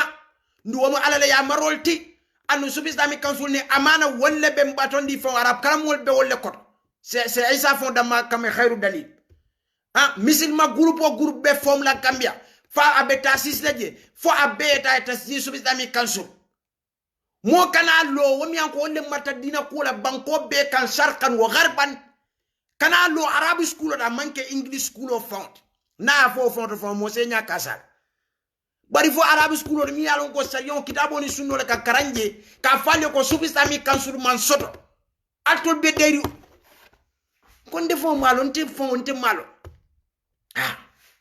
nyin lafta misilma ya sifa minna akali amar minna ani akanyin jemo min plejang billahi wallahi tallahi momo yake wala ya maro mo ibulata numa ye misala fe lafta wala kala imari be kala nafikol di trillion%. Bari trillion%. Al nga bulan ka fe anyola dino la karo. Ali nga obula isena yenyum kuma furi ngol befo ni na de diamde ko afoni hikma biri hikma baya wulu mol mi alko sariyon kare kitabo ni sunno kare ka dawake walla hikma famana bamalo altolt walla yalo ka mol kuma ni nyaadi ika mol nene nyaadi ika mol sabana dino ko nyaadi ka mol fo alma wolamba ntolle wolongalti udu ila sabiraka bil hikma wal maw'idati al hasan wajadilum billati hi ahsan bawate ko be akawjena hakilo la kasonga bela bari dina ku ate wojeno la foni ikma fo mo ma bondi yalo nda nyatno ika ikma fo fel bari wobbe ya fo le kadu gamya mo bukata mo no mala so ko ya bulom de ka kette wala ya sebu fo nka foni ndalla nga dalilo hikma la tamitaw ngo baake mo kanyine fo karamo ma baake mo surwa fati afdallahu wara ako hikma fo ya tinabi fo taw ido fo bina burukala bankoka billahi wallahi tallahi hikma mi yalo ka kila la sunno tinya o manke hikmatin wamu abasolt wamu nafika yalati wamu fanyalati hikma mi ala kila la sunno tinya hikma mi taw ido tinya womanke hikmati kotek nday misal kende basa mananje birin kende ngona ta kafo kila sallallahu alaihi wasallam yeko jeno la kula kanyininkal kila kay ko foybe abe atondi fon foybe dunya la yake ba malaba ako nyine fon mu hikmat nun kila antol ngalon ko wala fon mu hikmat bari bi ni misalo ta yemo sabal ning ate ana fan kuma ni nyol mi an ko ka taw ko bela ito la ka ko be fam fo dino la karoni o fa ka ke ikmalti ni o fa ba fulay nen di dole ngoy la dol fon be jahan umar ra jamano de ba fula umar bun khattab ma ikmasu ka da ka fula misin mol fon ngo kundula e bole fula alka hikma min fo hikma ka kedamin abuka kedamin anyanta kedamin ani min be mu hikma la bundal ntolle wo be karanga wo be lon ka moli kumandin ka fo moli anyanta tala nyami iti kadagal amanjara liyo fontoli wallahi sabaro anin ka mol kumandi kata dawa ka ni sunno ka sunna mol le bola Gambia ila walla la mol ke bute ke bayla so walla mol ke ne walla la moli ka fengol foyma ibe siri be deri be sabarli ikana fo moli hikma ika ko be fam ise ko be sambe ise ko beke nyi sabal na la mol de be sonna be bar ni dino fo do ka ke faylo mustashriqin wal beten aninye elmaniol yo ko fo dunia sonda ber bar ni misilma ko fo do ko ikma min fon fo tol fon malo mune fon mo hikmat wallahi ntolle alon ka moli kawani nyami ntolle alon ka moli kawani nyami kana dino kon min manke misil mol fon ndolle alo misil mol mi alon ko i munafiko leti kala fi yahudo la jemo le plela nyada jamale be tolla i ka tawle ko ale wala fengo fal kano ko nyami ako manda jurubo kafarle andu mante kanan la fanan fere katu tawdal so ngalon nen ka wol fanan kumandi nyami moli min ka wotana kudo katu tanakud mi alon ka mari da kumol katu nyobusa hani misil ma to ko mari kumandi nafikol so woman sula hikma la ko de karate hikma so da fayel bawa ateka kumol dan ateka kuol dan da fayele aka kuol aram yanda fay ate hikma so dole aka obeke tawla ya ko no ko yahudol de na pareda doron ni to nya faye ko nyanta krema ka fa ikma bawo misilme ala kidi da ma surata ikma to wol ngo al taliye la le sino ni ka hikma kam mo keme flanka wala kuman for example mo keme mo tankono to be alon ko nge kumandi buñani horomole kono bil hikma wal mau'izatul hasan wa jadilum billati yahsan wal yawm mo lulu findite fay mamol kumandi ikmale mo al talla ha jola ha ida lafta ikma sifa minna alay jina e ko fara wa hikma keje wo batu ha alwa gokede wo batu malon fangam fay kamoy yahudol min yalon koy kabiri musa koy inna allaha ya'murukum an tadba'u baqara iko musa ko qalu atattakhiduna uzwa musa ko a'udhu billahi an akuna minal jahilin niye nyim fasar mustashrikhin wal nafiq ko likava musa fa ma hikma fonso ha bara jibe na tabatan no min kala odula na rabbaka yubayyin lana ma ya innal baqara tasaba alaina kan ni sol kamunum fer so musa kata nafika ya bale mat bar bunnu masalen ko aliyam faale ngawla moy adma damale sembo so wato ting hakilotu ngana alfal buñangi horoma kafol be sotola le kafol nyanta so ngana alfal buñangi horoma ibe lorin dami ka fo damin ye wol karandi walla kitabo ni sunno ibela wulula fulola yamaro munet ha tayda nyim fo rawdatul makhasin kolet wol min kam molla dinnol ke jongolti ike ke falolti ike mutela suwol kone buka son ke karandi ni findida ika fo wol nyanta do ko keretolle wol nyanta kodo diletele wo sufiel mi an ko ni kata ha wol mi yalon ko ika wandi dinol ika balu wol damal ibuka son ke karandi ike tapaleya ibe faniya lala dinol kan ita fala wol ye kukela alfaliye ta yeta wo fo sufiel ni rawdatul makhaziye bari ka fo daminta ñunu me sirinje ye wol karandi puri la wulula fulol ye bi ala batu ye ñinya kela wulula fulol ye duwa ñini la wulula fulol ye barako ñini la wulula fulol bulu ha ye wol karandi ani ma wo fo wol ani ma wo fo wol ye wol karandi wol so e gañin kumo mi fo jande tayta wo fo suufiyel ye imma alfa batu ko mi alfa fa ma fo de mo sabale alim batu alfa jumale wo fo alim fo alfa le kabar alfa bu ka batu de alfa min fa alfa wo mu kila na la saybol ñunu la alfal mi ye samana nja wol ko ye ala nin kila ala karay ma fo ye batu de mosabal malo fo mistake tal ite ka alfal mi fo ngana alfal batu alfali ka buñale oroma daji ko ye dino foye okay wala de la alfal ye samana nja ila alfal ye samana nja mina pour ye dino karang ye samana ne pour ni o karay ye ta ye alfal foye wala kila na la saybol wala ne ye samana nja alfal ni ma fo ye batude kata woto fode alfal ni miat na ye samana arab school on the ing wala nyindi go pour ye kitabo ni sunno karayeta alfal foye ha alfa ma fo ya batude momo la alfa samana ni bunnu masan akale taye kitabo ni sunno ni sharion karang ntema millo ete wolo yena ye o fonye okay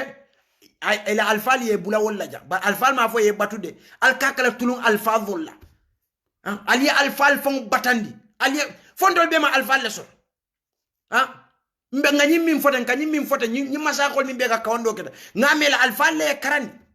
ika kitabo ni sunno min fo molye ika mol kuma ni kada taw ido minka inene e mole ko ngatam banim fanum nga fengen na mol no wate mfama katila kada jumo sajana woli na finda musol kono kabole inene ma moyila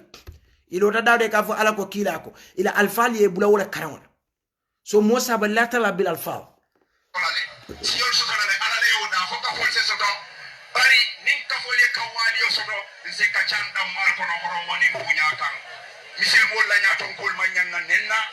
tanji usomo yemi mfoja beti atal kafol nyanda soto la mino be siri wali olon ne ko ya karan adi soto le 40 nawawi wala bulughul maram wala sahih muslim wala sahih bukhari ya karan jele kanyim mim foten kaje ko kafol nyanda soto la an wo kafol wo tawro la ni fembe kata dimbal ko kinle be ganyela wol kono walam kila nding ala aton kila na la saibol be minka wala alkitabu was sunna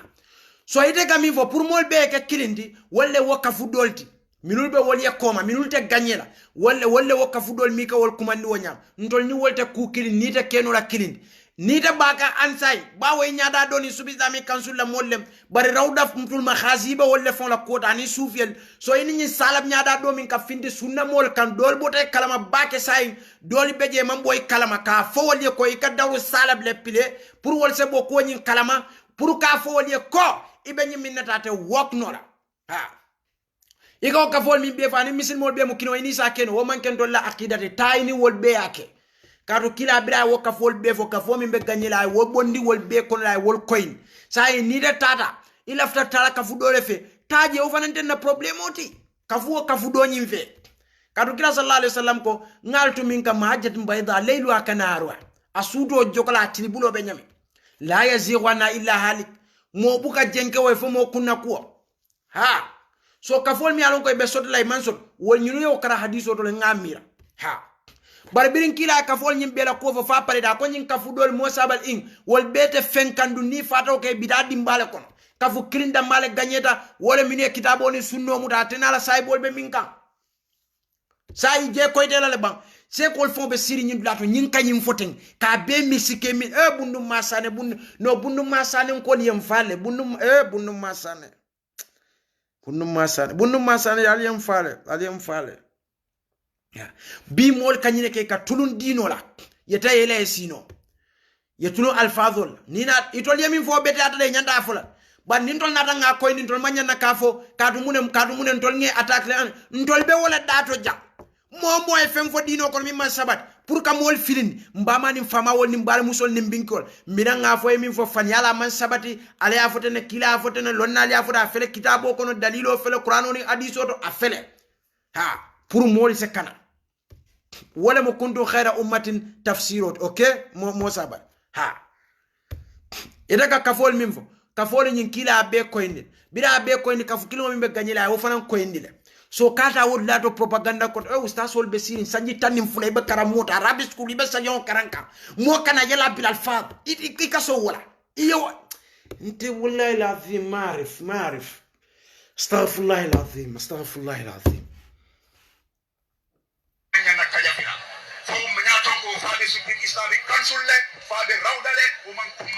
Mosa barira okumo wo munafika ya kumonet laftali ya jalla moy baki akonyaton ko manyana kaja fila tanji usomo he Mosa barira okumo diatanye tayeta wo fo ila pati moli alla politicien oli tani mo atuira la skali ataka ini mol mi alon ko bi albe kafu killing wo mol le findita mansakan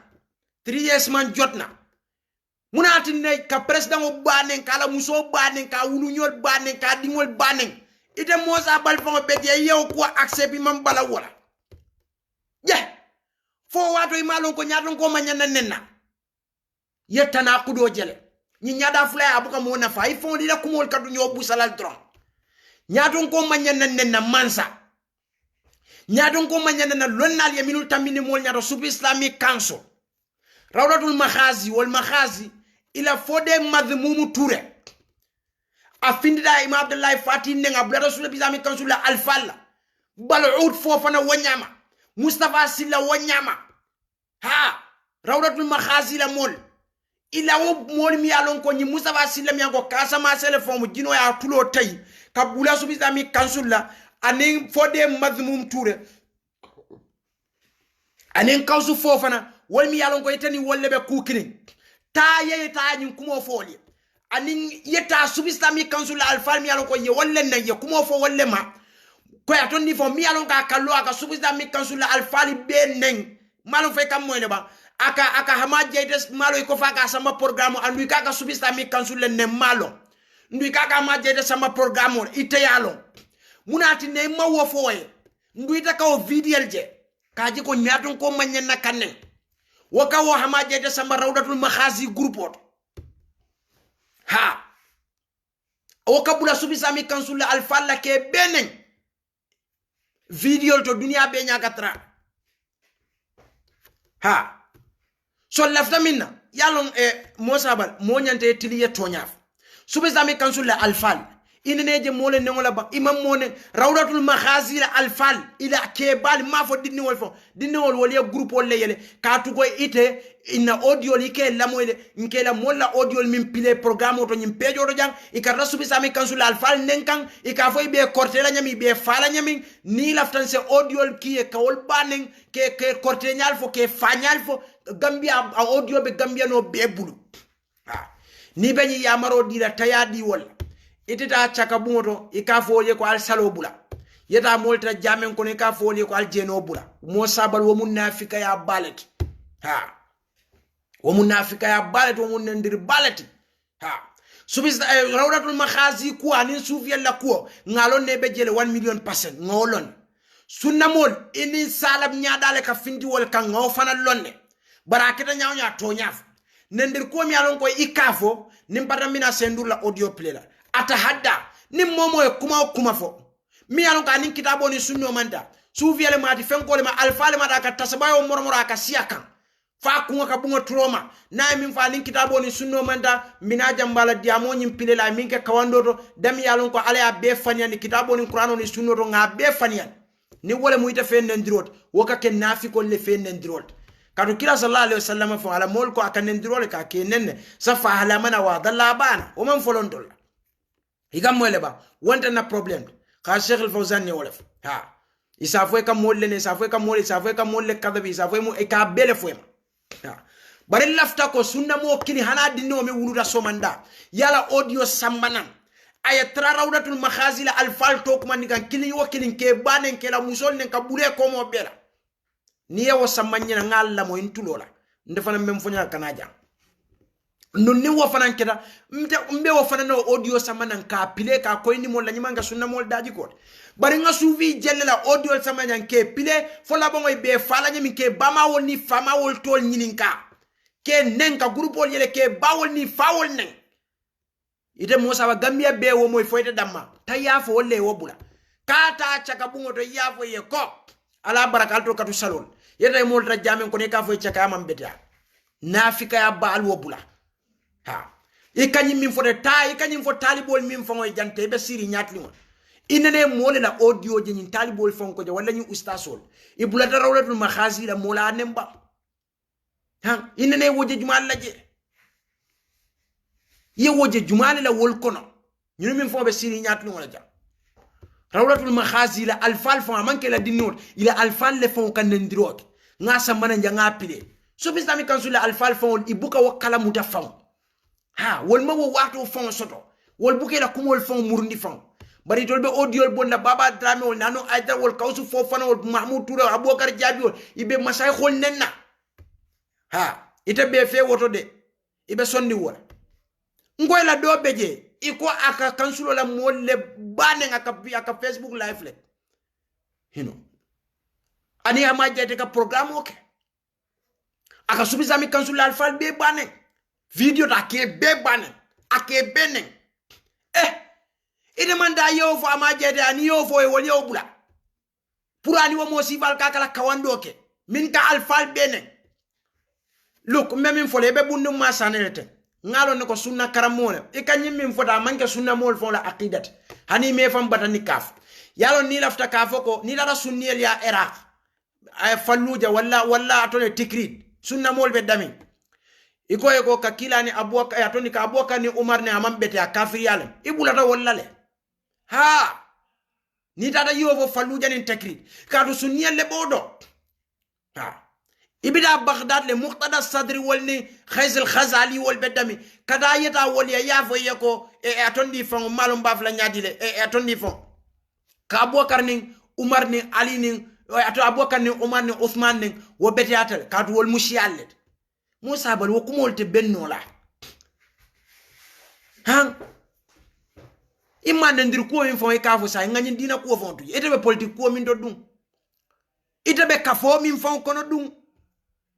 tayita nyim fo wolye wolle sulata nyim molle ka fo minu fote ila o molle sulata wolle kam man sanne wo fo mu dino waliyelde tayda wol kawandi wala nyi nol wol man sulala ye wol karandala sanyi tanim fula na almawol na almawol leti na lonnal mun na lomna leti imanke malaika di hadama di wolle muyti parintol doya ta pour kawol kajafi pour baake fa wo betiatal na lonnal leti mun lonna sifal amanke kawsu sifaltide ani mustafa silla wol sifaltide ani atoni rawdatul makhazi lon nalti woltede o sifal woltende ha fotni ay atra comité la ite be nyami bawo ite o kayite ibe kanyande te made in China na traité bo accept ha kawsu yemimfo ni wa muitla lon nalet kamusol kafuni komala datal ka jeno ka datal ka alaji datal ni ndara jina wisa mo buka faja datal fewo fe datal geya datal ni wasifa le muitala lonnalti Mustafa Silla wol kaburu batol datale banku domol datale kaburu ziarel datale moba batol datale femfe ta yeta woliya wol manken toliya lonnalti ntoliya wol mu jahilol leti pour que dan ndoliya wol mu mubtadi'inol leti bidamol le muyti ikam mol kuma ni kata shirkol le kan annun jahilol le fana muyti biduite ya wonta na problem so ani altol mi an kalbe sirim bundu masana kal kuma ni min kantem falio accepte nalbe bulalano alna sitano sharul bariyat liman la wajhan ha bare ndol ya wolde lonnalti de andi manke na lonnal andu nita ku killing ndol manke passport de ndol ni misil mo be bukano ndol be kitabo ni sunno la kam ha igam moyle ba ani wol muita lonnati tawol no pour ka woto koyndi ka dina hakole pour e buleno bare nyaada fulati ya ni lafta ka wala koyndi mol la sain pour mol mi alon ko dobi je ke igra ibe kanale la nyami ha ita se wonno nole foy mu rawdat boy bundu masane altol be siri nyinga sub islamique council ni rawda fon to fo biadi sira nyin diamu nyala aka fo rawda aka fo sub islamique council ka sub islamique council doya ka fa man so do fang bundu masane be siri ustasol ni talibol ni khirij astaghfirullah alazim so altol le bita kala soma do atolti ka tonya fo mole ka moli kuma ni kada kitabo ni sunno ka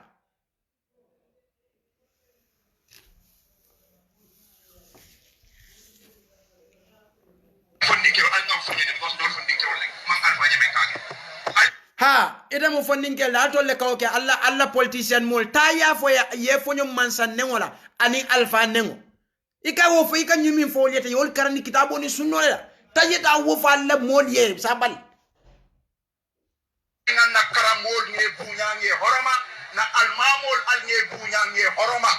ala ya abe beti ala bakele fana ni tata yewo fo alla modi itani minul be kukilin mi yalon ko ika alfalla ika almamol la kumol fanyandi audio to defo tulo katra ika lonna la kumol fanyandi ibe bulala lonna la ani ka moli tonyandi mi yalon ko ya mira wolle lonnalti bida mol le muyti dina tulunal le muyti dina feala le muyti komite lafta komin ka bulawol no manya modi bule no nya banta kala ibe min kam fanyale ma anzalallahu bi amin sultan ika minke bidato manta kela ika minke shirkol to manta kela alale mfatandi robe kitabo ni sunnol to kila sunno sallallahu alaihi wasallam imma kabula molla kamol ne tayita wo falla pati molye bundu masa barin kon defo akanyi min falle ja fayte la pati bendula nyim kumol foye ha wallahi ta no bari nyin ka yala abdawru salih mol be siri ba dino jindi jangi dino meta jannere ha kabrin adam la jamanu fo muhammad sallallahu alaihi wa motande dino di bari iko e mun ngamuneke nga nyokono to dia dino kamba nga nyonene nga nyokono to dia nga nyonene ila politique kumo teta o fo politicien dula ndolla dino be katara lorin kitabo ni sunno le kamata kum rasul fa khudhu wa ma naakum anu fantahu wa idha qada allah wa rasuluhu amran an takuna lahu khiratun min amrihim ndolla dino be lori wala kan الكتاب والسنة والإجماع والقياس ولا أدلة الأربع نفهم بوي بندلا نيو نيني كوني فنيا فوني مراوغا نمو بيكانو مو باباتو نفنجي ومن ترجي وبكا وكن تول الدينو رون تول بمين كان منو بكتابو ني سنو كان مو سابال كارون تول نيتا كوكلي ها ندو مومو نيتا بكوكلي نيندلا أتماري منافقول دي تريليون مرة ها كارو تول فو يالون نكو يتا كنيمين فوتا بما سبات ها إبتلونك الفاظو للا فقط ha wo misil masifa itani molbe ano dino meta jambirin kila sallallahu alaihi wasallam na foma wolo bari muna kila ay wolo ne wala na ko man toni be faram kada kafu tawro lani saba wotol bebe dimbale ko be filola kam fo kafu kilin ikamune murawa ka kote ke kisi mesiti wala kristiani ikamune kotar je kote manyonene ala ko le nyoku mandiala siloka bil hikmati wal mau'izati al hasana ta ni ta fon be diamo la folo yewo karang ka dun kele diamo jele ika diamo banko la president ka nyamin ani ka diamo ko la nyamin minan ko be kerim banko ka ta ye ikma karang ika diamo minul yete wala hikma lo ha bari comme albani ka mimvo sahibul awali salina bid ni diamo dalila tembulu we ka dalilo tandal ha abule ka tulunyi hikma kumol taye ila hikma ni ita la hikma bake mo kamin fo ita la hikma ni yeta bahasi ajibe bake alla ni hikma le lafta molla society tinyala fo dino mira political alla politician fo rota ya fo ya ay kadiamu ne bu ita hanyila moli min fo ka fo en ndiro fo bu ni be kukilin walla ka fo kafiro le muyti ala musoma amadiyati for example ni nga fa be mbayla na ka fol taye nyim fo wolie ika hikma min fo te usazol min beje wolle mol karandi wala something hakilo to funding ke wonbe ya morotul alwulu na alfal na dina alfal ni horoma ni bunyan kana fatam fanso dundi tema na nyokanu na nyo horoma ngo mosabal ndoliye momoje siri nyin data alfa bunyala hormale walatna samana njanka dino karang puruka kitabo ni sunno karang alfal wom kilana la saybolle alfal mi alka tuluna alfal la kuma beto alfal ye dingol samba pure kitabo ni sunno karang ye mol kuma ni kata ala nin kila ka yofo to alfal fawol ni allafta fe yusa ka tulundino alka wolle yus alwo bula alfa juma ha alka moli nyatinde alfal la ko ala Allahu akbar alfal fawol ko moli ala karaye ala foye ni tol beta ala kan ولولا نفر من كل فرقة منهم طائفة ليتفقهوا في الدين ولينذروا قومهم إذا رجعوا إليه لعلهم يحذرون الفال هي والفال يتني مول بك جروب كني بك كفو كني والكو الفال بين بانكو كسودا تيتا فولي إكاني كومو من فون فجن جنتا فودلات nga wala fo komi ni dala chaka bon reka fa al musalla balle teta mol tra jamen ko ne ka fa al jeno bula nyangi horoma banko mbedum tan denta menna na ngania kairola ma dogo ke fo kairo ani yiriwa ase sabati nyim banko kan metentulo niyo fo wato minna alla 3 years jotna mol finda kanyum fo yobe bete ala baki kaman sanno makabulala ya marono mo ka tenku ngoni kandole samana banko kan niyo fo be bete ala baki mo sabal ha so bari mba fole ko nyin kungul film art fengo abukata samak laban tama hindi abuka wokno so ndung alsa kata fana nyimu sasikino la ko ka tulun alfadhul la aliyo tenku ni ndo la dino mantaw so yemi be fo janga ko indi mollela bari dafa ko ngom minti ni min ka be bulalono amari fana sitawo mira sifal ini nyada fuleta sunna mol la karola a tebe rawdatul makhazin sufi la ka 100% sunna mol ini nyada dole ka findu wal kan alkata tulun alfalla aldua alfal yale tonya fo alfal la ko dale chano bula ha aliebo dendering alfal koma alfal ya minke alta woke alfa yi ka minu fote wolle alfa wa alfa le dingol samana pour ya dino ka bunnu masane barali am fale ha bari ko dol fo nyim la teta fo alla politicien molie son sa sendur pile nga programme o dawot te konne sila nyinde dalilo be jamal kela kondiral fintinde nyaadil prise al awam dile people prise wal sonno wo sotono e ka ko nyuka ke ba na male e ka wala ñuna ka keba ne wala ke ñun man alfa buña ñun len dina ko ton nat ñin dinne walta man la mol ñu walta mo haramala ani de nin dinne ko e safo bula dinne ma fa ala le wo o man ke ko dinne e do yaade nin ko e kana la sakaro ke wala dinne ma fa ala le wo o man ke ko dinne e do yaade adum be ko makilim falali e ka nyimum fa sa en dendal o sa so en hakilo ro ngata ran kala makende e ka nyimum fa sa en ko dinne wal jama ka fa ko dinne wal tan ñande siyata wal disila ko ke bal bantal ñinde beje silam fota tan naanel to silam albe jama mayla ka ko dinno nali en du fana siya kisi sanje tallul ndur fana siya tawte ka donde ka baldo akibaro ka wara para se galon de fana siya tawte wala silam ka to fana nyay ko dinno o ta mo tambitalde se ma badin taw tala moy jango taket ya to fuda wadam bane wonna jela walende ndeje be ko e kadande ka baadi iki baro wararan din del tawa kala del man kala din de ko taket isa wa kalam tan sanji tallulu dingol ndal ni sen faaba jidañal baake mo ñol fenke kirbu karabo ndal be sanji tallulen kata sanji tallul ni lulum femba da ñin netem ye ikatla fan nan tel ko dinni won ala fo ye fo ko mo jibe ko ndel man kala din din non ta la pata ke man kala din din kebal bandal das all ha wala beje mun be kerin kebal bandal das all silan ko jina nyaayta jede iman ken na kebaade mun be je wala mo nyinde ko iman siyan del de hani fenna ala fo ye o moy na dinni wala ye wolande silam ha bi sanji tan do limmun siya keba watande wobe bulje bar den tela dindinde falamma balagha asuddahu wa balagha 40 sana moron den ta dindinde nen ni konta mo dinni wata dami do kulli fa mata to jet ha wa kuma ala wa bay bulu sila wa bandal mol mum be filo kono dawa kono gambia bi ala man be si mala je kayrala anim mun ka ko nyindir ni mol wonda walla dindinnuti bi de kebal bandal dinno nyindir ni mol pour ka mol do ndara ka mol silandi fa na manke la dindinde ko daga kebal bandal that's all kebal bandal be fulan kuna waran siyata jamaat ya band o ko la tante je ko daga yo bondi mol ko daga intabahna al mas'ala sai nyinna billahi sendura ngela kuma mwele karamo ma fama dinding alhamdulillah kuma la kuda senyada itakuda bak jazawullahu anna kulla khair alma ala jo inshallah yo comme nyinam koti bi ngamin soto aninka koinde mi yalon ko uma tawfiqi illa billah alayhi tawakkaltu wa ilayhi unib inshallah allahumma arhamna bil quran waj'alna imaman wa nura wa huda wa rahmatan rabbil alamin اللهم ذكرنا من ما نسينا وعلمنا من ما جهلنا وارزقنا تلاوته أناء الليل وأطراف النهار واجعله حجة يا رب العالمين اللهم اصلح ديننا الذي هو عصمة أمري واسع الدنيا التي فيها معاشي واصل الآخرة التي فيها معادي واجعل آية زيادة لي في كل خير واجعل موت راحة لي من كل شر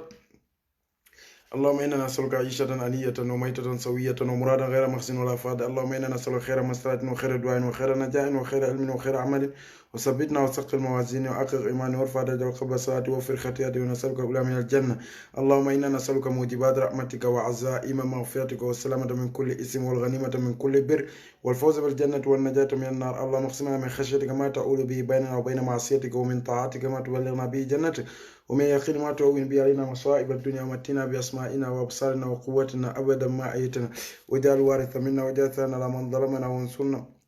hey Hassan Jammeh nkam min ni mbuluba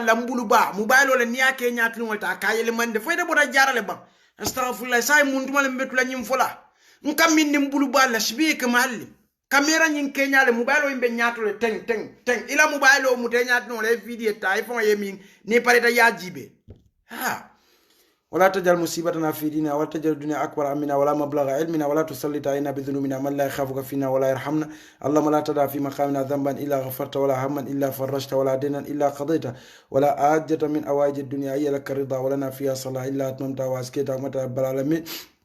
اللهم حببنا إيمان وزينه في قلوبنا وكره إلينا الكفر والفسوق والعصيان وجعلنا من الراشدين ala baraka bake diamola man diani mistake ko bijo botantala hadama diyala jondiya nasole bar nemi beja la kuta ben kuta ta kuta anin sawabo benda wotti mata bota ala barata timmata fanka kolti man wa sallallahu alaihi wa sallam